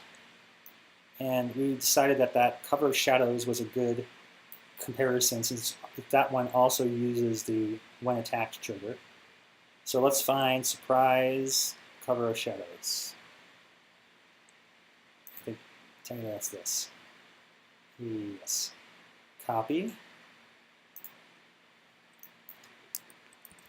Surprise. I should just really call this what they are. Swift Strike. Okay. Save. Okay, so a few things we're going to do first. This down here controls when the surprise is triggered, we're going to show a little animation of the card that the surprise is attached to. And in this case, we want to make sure that we're showing the Swift Strike card. Okay, so there's that. Is cast, is surprise, auto trigger means it will trigger no matter what. Yeah, those all sound correct. This does not seem to have any kind of sound effect attached to it. Yes. Save. Interesting, because this is going to cause the character to... I'm curious about that.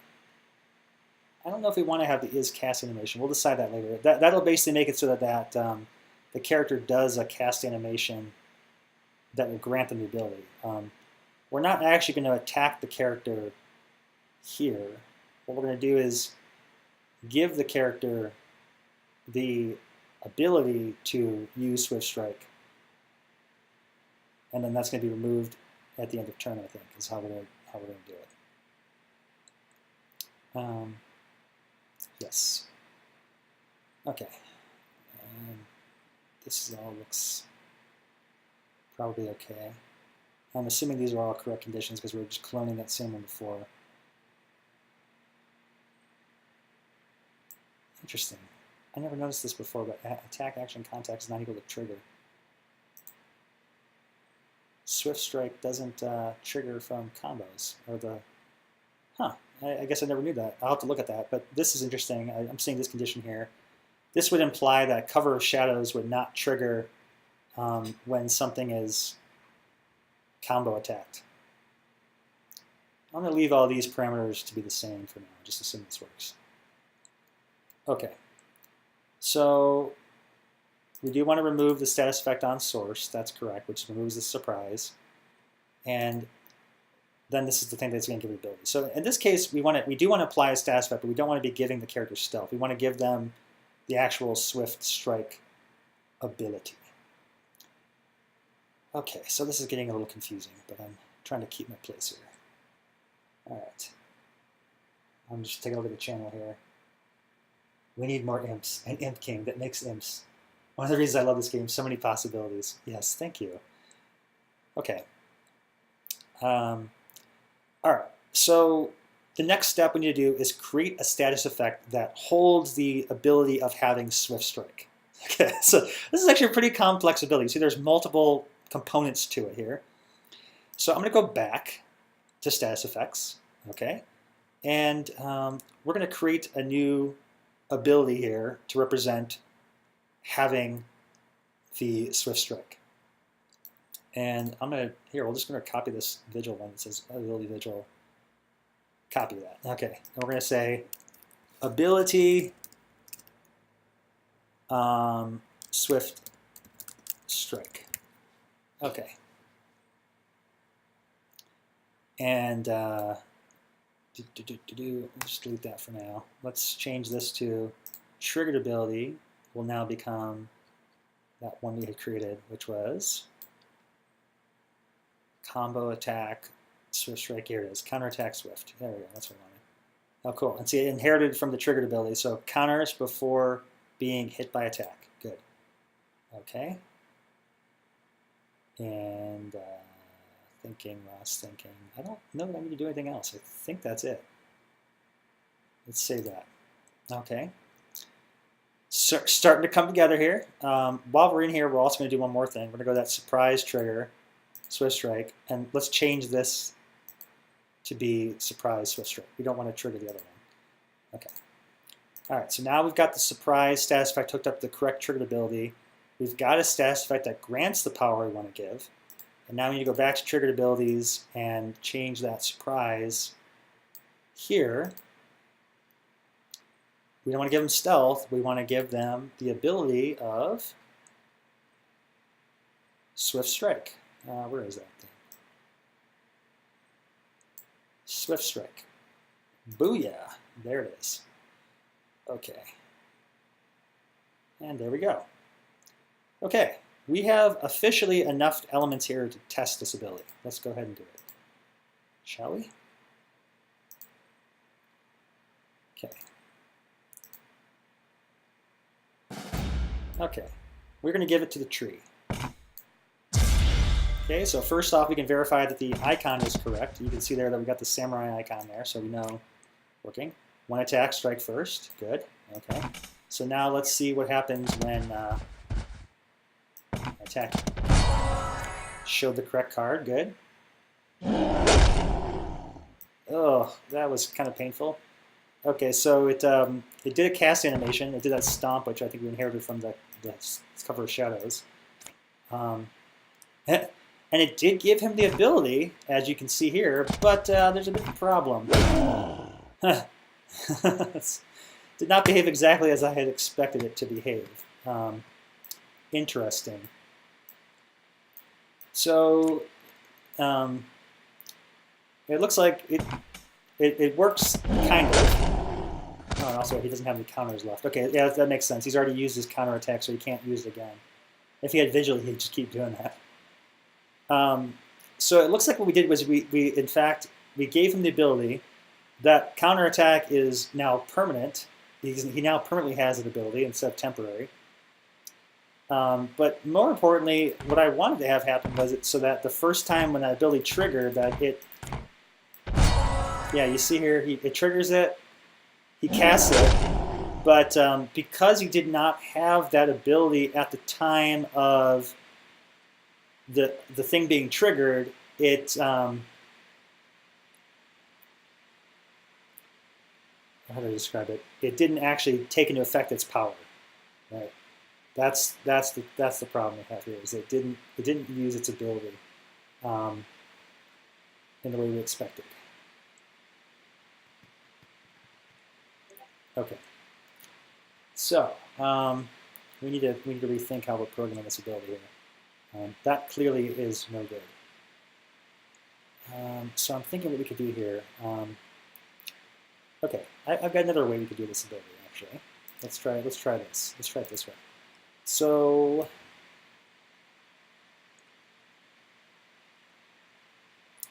what if instead we go to Swift Strike? What if we put the counter ability here? Okay, this can seem a little interesting, but I think this could work. So Swift Strike, was it called again? Counter on, there we go. Counter, attack, melee, swift. Okay, so we're going to put the triggered ability here instead. Okay. And we don't need that anymore. Counters before being hit by attack. Okay, so it's an inherently surprise. Okay, good. Okay, so remember this effect is still hidden, but now I think all we need to do is go to our triggered abilities, go to surprise, Swift Strike, and we're going to remove this. We don't want to permanently give him this ability. We want this to just take effect one time. Okay, and also it feels weird to cast it, so let's get rid of cast. And now hit save. Okay, let's see what happens now. I think this might behave more like we expected.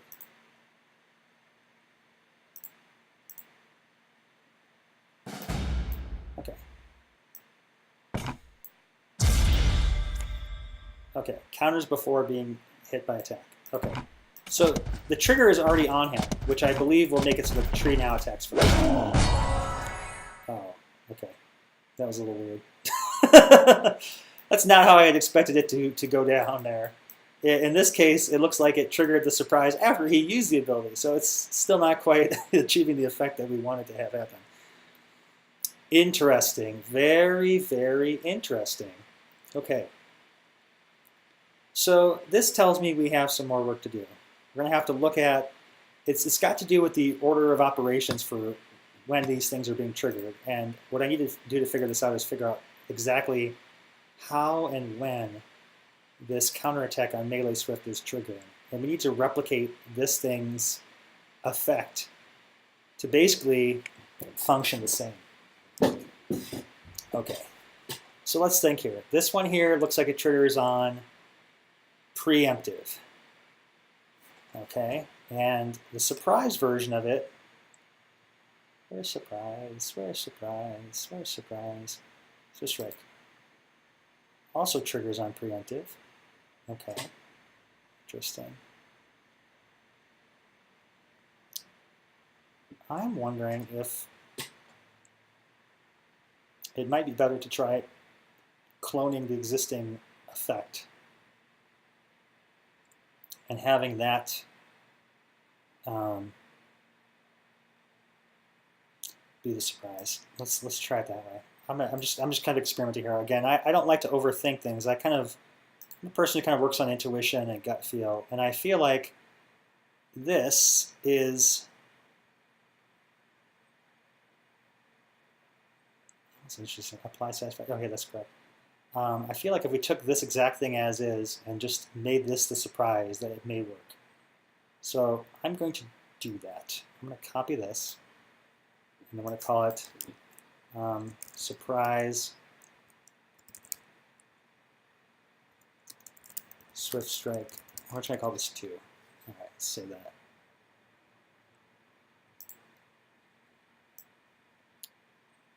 Okay, surprise Swift Strike. Oh dear, did I spell it wrong? Looks like I did it a different way. Looks like the other ones are not wrapped enough thing. They're just, where did that go? Okay, let's do it this way. Okay. This is, again, working off gut feel here, but I feel like this, it's really how these things are triggering that's, where did that go? Can I do the same again? Great. Where's Swift Strike 2? I called it something different, didn't I? There it is. Okay, it looks like I do these as surprise with a colon. I want it next to the other one so I can kind of compare the two. They both use the preventative, but this other one clearly has some different initiations for how it triggers.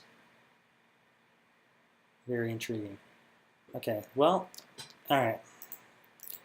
I'm going to take and clone over the surprise effects of this here. So surprise, auto trigger, and I also want to carry over the fact that it's got Swift Strike here. Save. Okay, so those should be the same.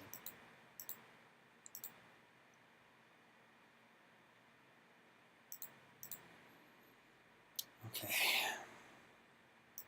The other thing we need to carry over is the remove, so let's do that too.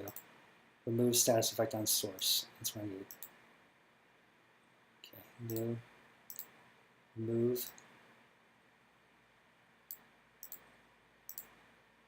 on source. Okay, good.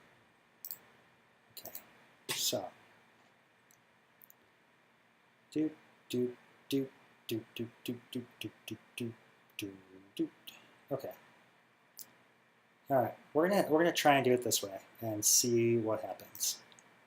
Status effects. Let's go to that surprise Swift Strike yet again, and this time let's remove that. Let's change this to surprise Swift Strike 2. Save. Now let's see what happens. Let's see what happens. That is the Ross way. Okay. All right, tree has got the power. That looks good so far. Yes! That's what I wanted to have happen. Excellent. And the surprise is gone. And he can't counter, which is good because that counts as his counterattack. And I should now be able to attack him normally, and I can. And he doesn't have the power anymore. Okay, that's what we wanted to have happen. So there we go. It was kind of a weird amalgamation, I'm not even sure that's a real word, of switching things around until we figure out the right combination. And all that stuff is so over my head. It is incredible how many various triggers go into effect to make these abilities. And as I said before, it is so large and so complicated that it's almost impossible to maintain that mental model in my head at all times to understand the intricate workings. I kind of have to just rely on past Rost's programming and trust that it works as expected, and hope I don't have to go and tweak it or change it again. Because when I do, it's often good to, re-examine, explore, and fully understand all the models so I don't accidentally break anything. This is one of the reasons why I have not attempted to change the AI behavior yet, aside from fixing the immediate bugs players have reported where the AI goes into these infinite loops. The reason is that the AI is so complex and there's so much thought that went into programming it to work the way it does that any small tinkering I might do could have vast implications on changing it. And I don't want to do that until I have a dedicated window of time. I mean, I'm talking maybe 4 weeks is what I want to really go down, take all the edge cases, relearn everything I need to know about the AI system to really make it the polished, finished version of the game before I touch that. So at the time being, I'm just sort of keeping a backlog of all the feedback so that I can address it later. But I don't want to take on a system that massive because it's going to require building this very complex model in my head where for 4 weeks, the only thing Ross will be able to talk about or understand is how AI works. That is how massive it is. And that's how programming often works. Like to really build systems this complex, you have to construct a mental model. And it takes a lot of energy to do that. It'd be like asking one of you to try and remember all the functions in your high school physics class. It's like you don't think about it every day, so it's not the top of your head, right? But if you were to have to take tests and use it in your day to day, you would want to have those things in your memory. It's kind of like that. Okay, So let's do a few more tests with this guy. I feel that this is working as expected, which is pretty exciting. So first off, I shouldn't be able to do anything when I zap him. It should only trigger an attack, I hope. Okay, good. Snake's gonna attack him. Okay, that makes sense to me because he wasn't facing him. Let's try it from the front. There it is. Okay, good. Good. Yes. That's gonna be a fun card. I don't know if one's the right cost for that card. That's a really powerful card, depending upon who you place it onto. I don't know. Maybe we should make that card cost some more. I'm trying to think in my head of how insane this could get. I'm just picturing in my head you put it on like a buffed up barbarian that's dealing like 8 or 9 damage or something, or one of Maltros's like buffed up trolls that's ready to be abysmally ended, and have it just get that free attack. So you're basically getting like a massive 4 attack for 1. I mean, to be fair, it is exhausting as counterattack, but the fact that it happens beforehand, I don't know. I could see it costing 1. I could see it costing 2. Any strong opinions from folks on the channel here about whether that cost of 1 for the surprise is too little or too much? My gut feeling is that 1's probably right, because it's very situational. You have to kind of set that up. But I could be wrong. Maybe just keep it there and see how it feels during gameplay.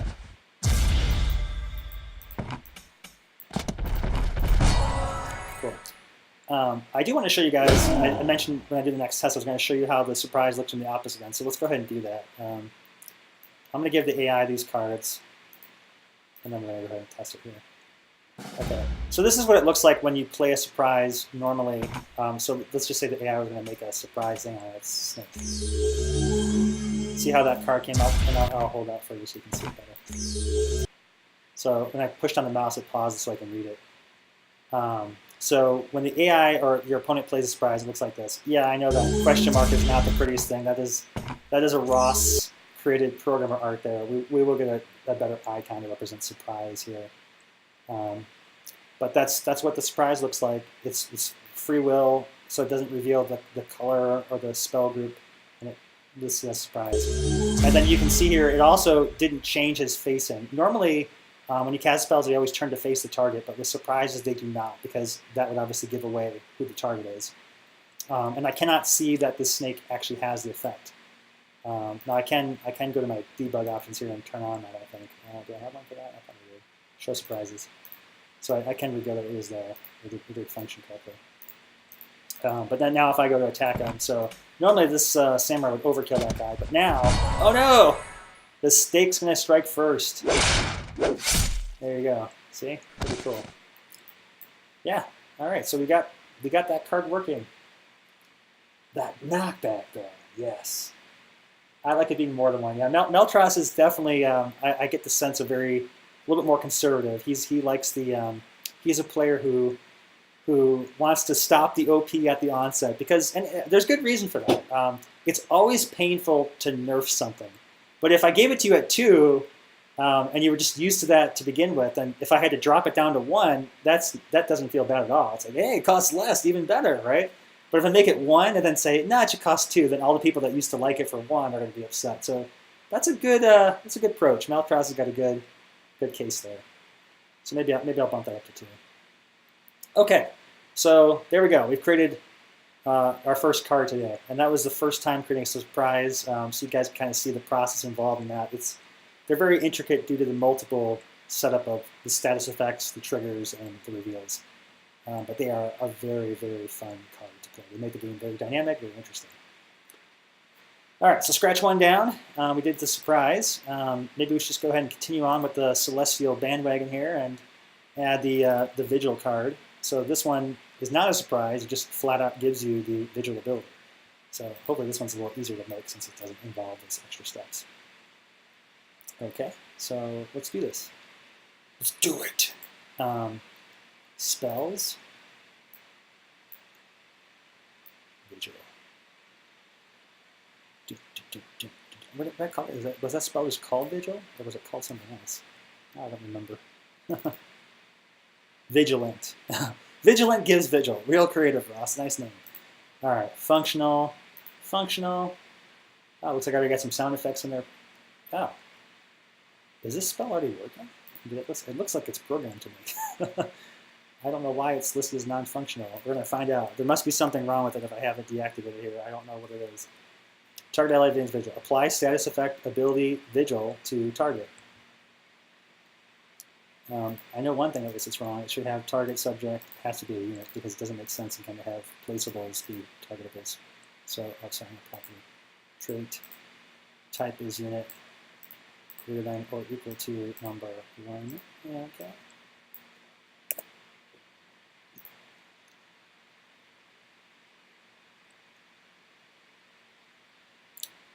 Okay, I'm just checking things out here. This looks right. I think that actually should function.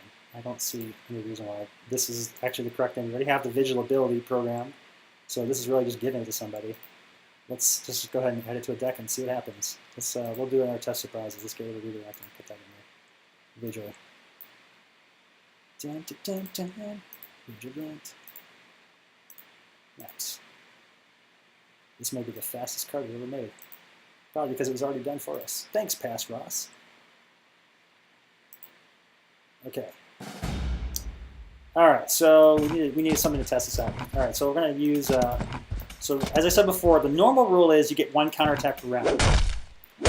Okay, so you see what's happened here. Normally the tree was in this position where he's got his hands up. That's kind of signaling he's ready to attack.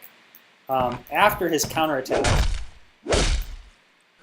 he now has that little sword crossed out symbol, and if you click on him, you'll see that he can't counterattack until next round. Okay, so if I go to attack him with the snake now, he is not going to get the attack back. Right. Now, let's try that again, but this time we're going to give him Vigilant, or at least try to attempt to. Okay, there it is. It says Vigil, and as listed in the keywords down below, this unit has limited counterattacks. Let's put that to the test. Oh, there it was. Yeah. Now you see there's a little bit of a delay there, and that is intentional. Because if he were to have, if that temporary little switch there didn't go on, then you could ping pong in an infinite loop forever. So Ross was smart and decided to put a little break in there where it waits until the resolution steps for the Vigilant power to kick in. So you do get unlimited counterattacks, but you can't just combo back and forth forever, because otherwise 2 Vigilant units would create a never-ending combo chain. But you see he did raise his arm, so that Vigilant effect does appear to be taking effect. And if I attack the snake, he gets to attack again.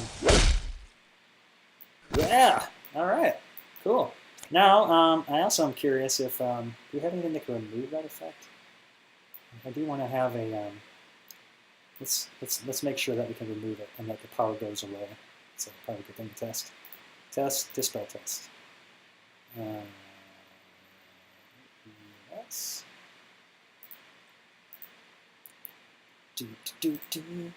Dispel test that. Test dispel. Okay. All right. We got some comments here. M. Zuccarella, Samurai, the Strike 1 and Vigilant 3 cards made. Oh yeah, thank you for recapping for us. Neltros, I'm excited about Samurai. Yes, well, he's not officially in the game yet, but maybe we'll revisit putting him in there. And Clever Name Already Taken is here. Good morning, Ross. Good morning. Good morning to you, sir. All right, here we go. So I just want to make sure that the new ability, we just created Vigilant. We gave it to the tree. Now he has unlimited counterattacks, but I want to verify that this effect can be removed. Okay, so there we go. There's his raising back of the arm there. That's the Vigilant kicking it. All right, so now I want to see if I get rid of that. Does he still get unlimited counterattacks?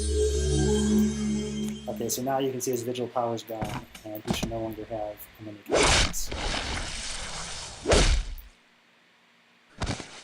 Okay, good. Okay, so Vigil is working as expected. He doesn't have infinite counterattacks. Now, if I were to dispel that after...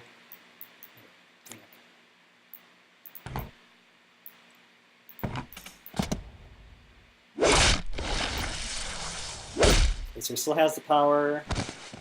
Now if I remove it, he should still get a counterattack. It doesn't have any. Okay, so this should still counterattack because he didn't lose the power, but then it should go back to having it. Oh, see, that's interesting. Interesting. Why is he not... Oh, that's not a good test. I need something...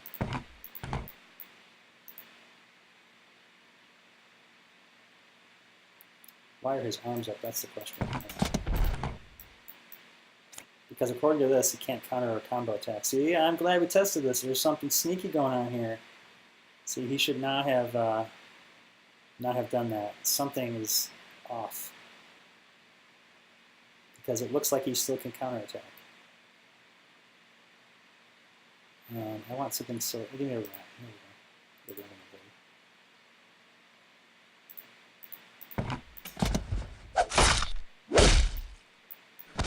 Interesting. So he most decidedly still has this. This is why I'm glad we test. I almost missed that. Can't counter or combo until next round. So what happened exactly here that would have made it so he could get stuck like this? Where he clearly still has the Dispel power. Also, that's weird. Remove all status effects and sprites from the board. There's a status effect right there. Something is definitely strange. It's like it's registering that effect as being there, but it's not. Let's undo a few steps here.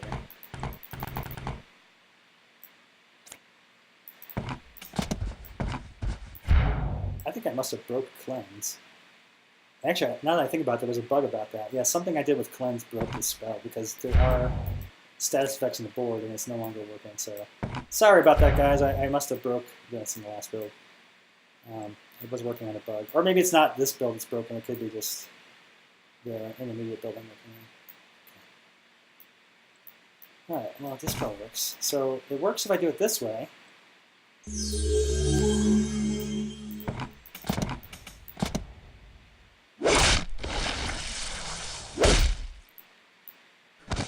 So here it's clearly working.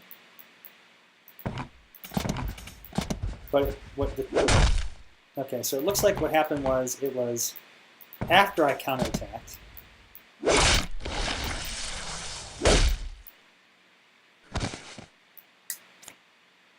Oh wait, sorry, I have to undo a few more steps. Okay, after I counterattacked. So he has Vigil. So now, okay, so now if I dispel it here, then he gets to have the infinite ability at the same time. So that's where we just start our investigation. So now he's got the power forever somehow. Okay, so that's what we need to determine. Also, I'm curious if it wears off if I end my turn. Oh, look at that! Even here, there's a bug. Merge to eval data.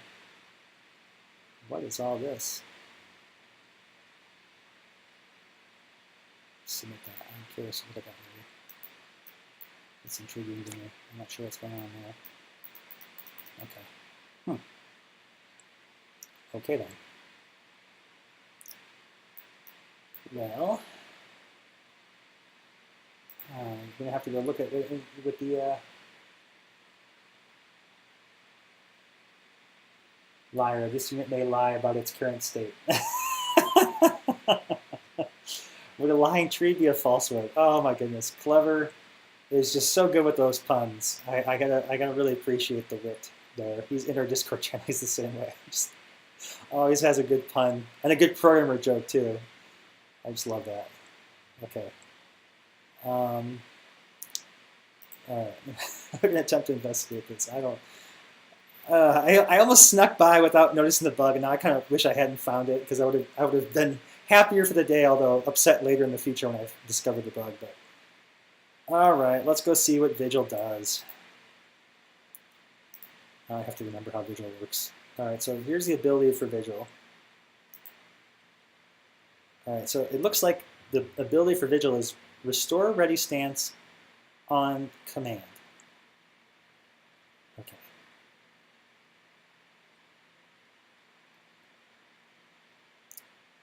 That's where we begin. Trigger abilities.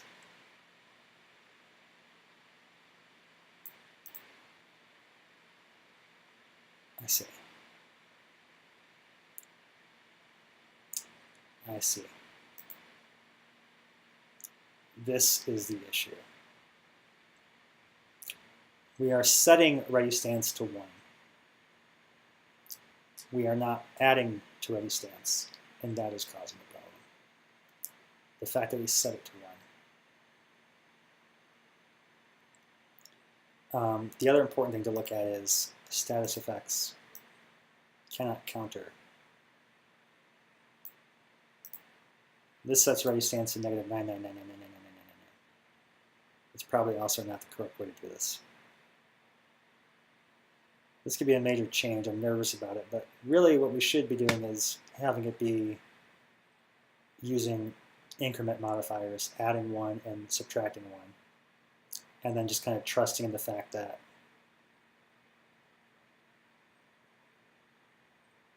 let me think about this some more.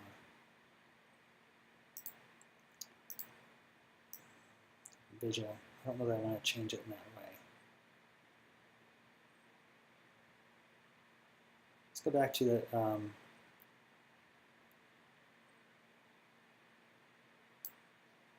I'm sorry, go back to I forgot what it's called already. Vigil. Ability vigil. Okay, ready. Restore ready stance on command. Okay. Restore ready stance on command.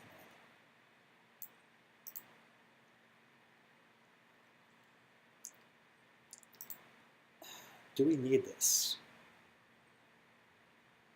Or do we just simply need to remove the cannot combo attack? I think we can get rid of that. I think that's what's causing this issue. Let's save it. Let's test. I don't really want to change the behavior of how that works. I believe that setting an attribute though is definitely what's causing the problem. Oh, okay, so we have a bug. I had to reclose and restart this. So for whatever reason, that AI bug we triggered or the bug we had encountered seemed to have caused the there we go.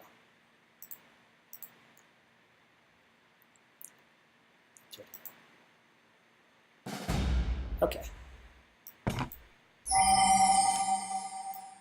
All right, so our repro tests were again, first we're gonna attack, oh, you know what, also, I don't have to dispel magic in my hand. Let's start over. Okay. Oh, also, I should call this out. So you notice how those guys didn't necessarily spawn in the same location. That is our procedural spawns. One of the things I have been working on, or want to get back into working on, is our single-player procedural. But when I don't define start zones, it kicks in with the procedural algorithm, so that the monsters always start in a randomized position.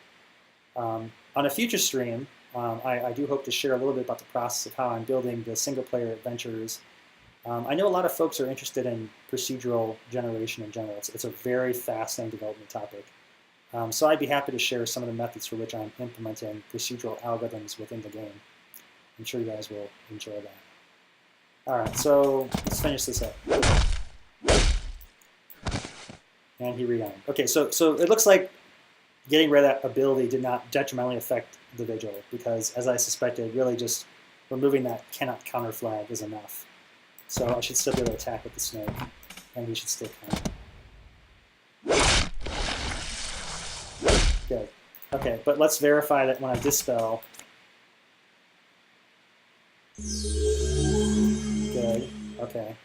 Now I would expect that his counter wears off. There we go. Okay. So now that functions as correct. The bug is resolved. Yes! I'm happy with that. Very happy. Okay. That's 2 cards done. Now we've got the ability to make people vigilant. It's awesome. Yeah, okay, cool.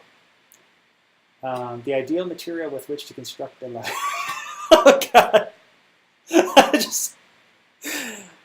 Clever. Clever is an appropriate handle for you. Okay, if you have 2 units with knockback and vigil, do they combo forever? Like smacking one guy back and forth. Okay, I'm glad that you asked that question. I did address it earlier, but I want to explain again why that will not happen. Because yes, that was my first concern with a power like vigil, is that you could create infinite ping pong combo situations. So I'm going to show you in slow motion or talk through it as it's happening here, why it won't do that. Okay. So you're going to see here that we're going to have the snake attack. Now watch closely. Now notice how he can't counter, and then he rearmed. Okay, I'll show it one more time. So he's going to put his arms down and have the can't counter. Then he's going to reset back to the position. Oh, let me do it again. Okay, so here he goes, counter attack, and notice how he can't counter, and now he can. All right. So what I did to prevent infinite combo change with the vigilance is that the vigil doesn't kick in until after the command stack has been completely cleared off. So you do have unlimited counterattacks, but you get 1 counterattack per stack, I guess you could say, per interaction. So after the interaction has fully resolved and all the triggered abilities are done, then the counterattack, the vigil kicks in and rearms the counterattack. And that prevents the infinite loop of combos. Before I put that fix in there, that's exactly what would happen. They would just beat each other to death forever until the character was gone and was no longer valid target. So very, very good call. That would be a very bad edge case to have left unfixed. Aha, the stack solves it. Yes, I understand. From one programmer to another. Excellent. Okay, that's 2 cards down. All right. So we completed the Vigil and the Samurai one. All right, so here's what I have left. I don't know if I should attempt another one unless it's quick. We've only got 15 minutes, so let's see if I can do these real quick. No, that won't be quick. Let's see what else we got. Weekend. I could potentially do that one in 15 minutes. We'll see. Summon a dragon. Okay, that one's not too complicated. Maybe next time we'll do the dragon because I do love that dragon. All right, let's see if we can get weaken in here. Although this may no longer counterattack, could be an interesting problem. I don't know how necessarily. Actually, I do know how to solve that. Okay, we can build that one. We've got 15 minutes. Let's build one more card. All right, so we need to go to spells. Weaken. Okay. First off, make it functional. Make it cast. Get rid of this weird thing on there. Okay, let's do the next thing. Easy things. Visible. We want this to be a target, subject, target. Property. It's an enemy, so let's make sure it's an enemy. Team, not equal to target, subject, ability user, property, team. New target, subject, target, traits, type unit. This is again just to make it so it doesn't work on placeables because it doesn't make any sense. Greater than equal to number 1. Okay, so there we go. So the targeting is correct. We're going to need to add a status effect, -2. Okay, let's go ahead and add that. Add status effect, -2. All right, where's that power -2? Minus power -0. Yep, that's the one. Make that be a 2. And target. Okay, so now I gotta figure out how to do this. It's what's the keyword for that?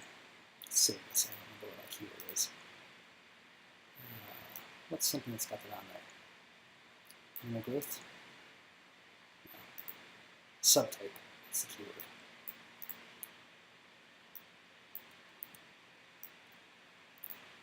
Weaken. There we go. Again, I did this because by using dynamic programming language, the description is always linked to the effect. So if I change the effect, I don't have to worry about forgetting to change the text. Target enemy gets -2, -0, and we need to make another one. May no longer counterattack. So, I'm trying to. I also want to put some sound effects on this thing too, and some VFX. Let's use the poison VFX and sounds for now. That's got a good like kind of debuff sounding. There you go. It even says debuff. Okay, good. Let's just copy these in here. I'm working quickly here because we want to get this done. We can do it. I don't want to leave it unfinished. Okay, some VFX in here. Weekend. Okay, let's give him some sound effects charge, some stone form there, and let's throw this in there. Okay, so now he's got sound effects and some placeholder VFX. That's what we wanted. It's considered functional. All right, so the only thing we have to do now is make it so they can no longer counterattack. So I need to create another status effect that can't counterattack. And we have one. It's called cannot counter or combo. The problem though is that this one is temporary because it gets removed at the start of the turn. So we need to create a clone of this for weekend. So until next round. Okay, so we're going to copy this. I'm going to call it weekend cannot counter or combo. Period. And we can remove that. I want that there. Save. Go back to spells.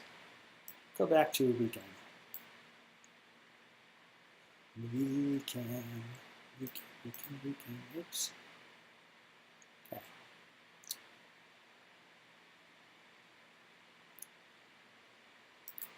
Okay, let's get subtype.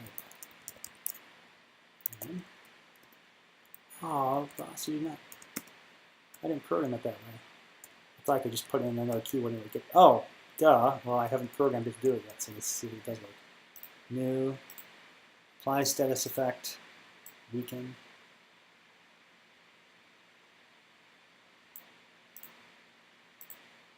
Okay.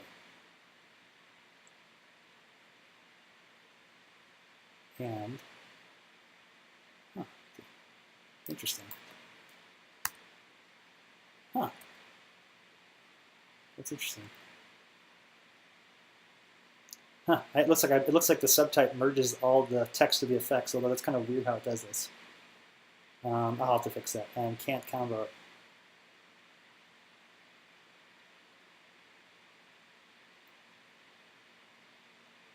All right, that's pretty good. I'll have to adjust that algorithm so that this joins a little bit better. Maybe there should be like an and or something. I'll have to put a note for that. To do later, create a better string join for multiple subtypes listed on card. Okay, but we don't care about that right now. It's functional, that's all we care about. Target enemy gets -2, -0, can't counter or combo. Okay, and that costs 1. That's a devastating card for 1.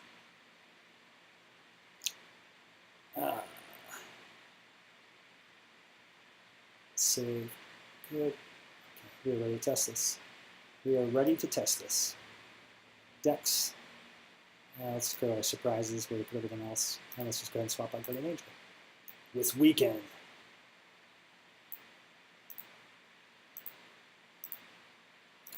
Boop-a-doo-doo. Go back to here. Okay, here we go.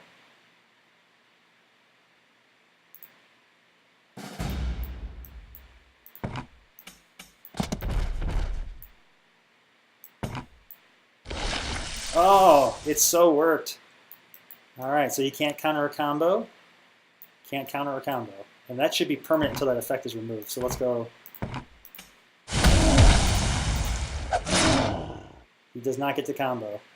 All right, let's verify that the ability lasts at the end of his turn. Oh. I have a feeling that this bug is probably something else I have unrelated to this ability. And I can tell this looks like a linger carryover from something I was doing before. Let's close this down if I can fix that. We got 7 minutes. We got time. Definitions everywhere. This is my DLC test. I'm certain of it. Here we go. I'm pretty sure that manifest issue is the problem. Maybe not. I don't know. Who knows how badly I broke this thing. Let's see if that works. Of course, I may have just inadvertently the DLC come back. Okay, let's see if I can turn on. Okay, good. That may have been what it was. Alright, so we were testing this. He's weakened. And turn. Oh, interesting. Okay, so there is some kind of bug here with that. I don't know what that is, but it looks like somehow that spell triggers a bug. Huh. I'm not quite sure why. That is something within the AI processing that's causing that bug. I don't know what. Oh, I think we already determined we can't recover from it at this point. Darn it, no! So close! This will drive me nuts now. Well, functionally the spell's working, but something about casting it apparently makes the AI upset. I don't know what, because it seemed like my turn would work just fine if I end it here. It could have been with the cards in his hand now that I think about it. I'm not sure what. Maybe it was something to do with that. Let's give him no cards and see what happens. Okay, if I end your turn now, can you...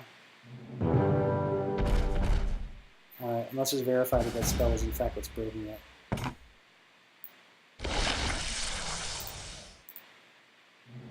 Okay, so it wasn't necessarily the spell. It was something else in the hand with the cards. Okay, so it's probably one of those other cards I was testing that was breaking it. It was probably trying to cast something that was illegal to cast. Alright, so now we can verify that it's working. And he still has no counterattack. Good. Alright, so now we need to verify one last thing. And that is, if I give him a cleric, can he cure himself? Let's check it out. Cleric, where are you? Boom.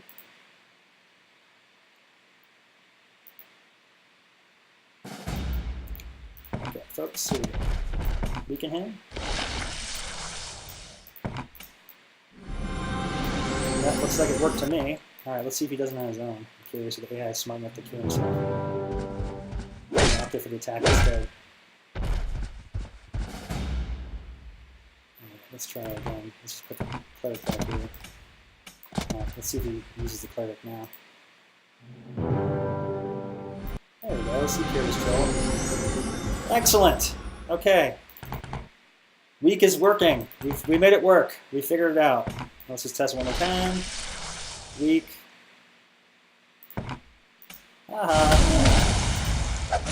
Squirrels can attack with no repercussions.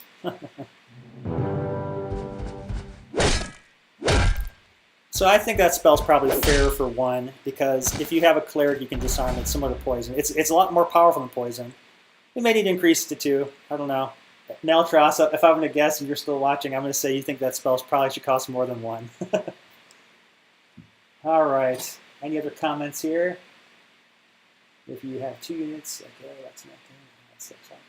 A card called Mind Leak sounds nice. I guess it does have a nice ring to it. Neltros.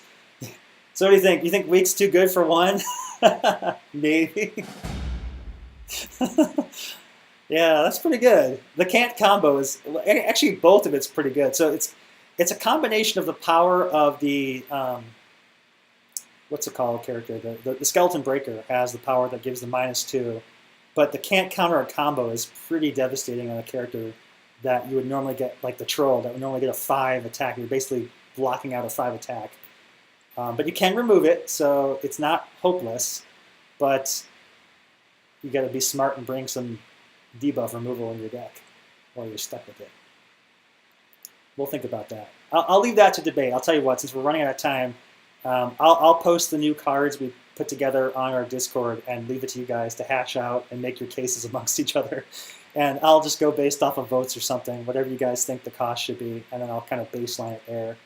But that will give us 3 new cards within our next build. We got Swift Strike, a new surprise card, new celestial card, the Vigilant, and the Weaken card will be available to you in build version 30 which comes out hopefully this week. I'm in the process of fixing all the bugs you guys found and getting ourselves stabilized. I'm hoping it's going to be pretty stable and bug-proof, so I've got a nice clean slate to put my full focus and attention on building our procedural, ever-changing, single-player adventures, which I know everyone is just so stoked for, and so am I. It's going to be great to really start building that feature and seeing that in the game. So, as always, thank you so much for being valued members of our community, for coming to check out the stream if you're new. I appreciate you taking a chance to see what we've got to offer here. Again, if you guys are interested in playing the game before it's out, I'll point again to our website, summonersfate.com. I believe this information is also on the Twitch channel, one of the panels below, but you can get the game before its release, play it on your whatever platform best suits you there, and join our amazing Discord community. We've got all kinds of information for that down at the bottom. So Discord forums, if you're not really a live chat, you like to just post ideas. All kinds of ways. Oh, and newsletter as well. So be sure to check us out. Thanks again, and until next time, this has been Ross Shabilsky with D20 Studios. Have a good one, guys.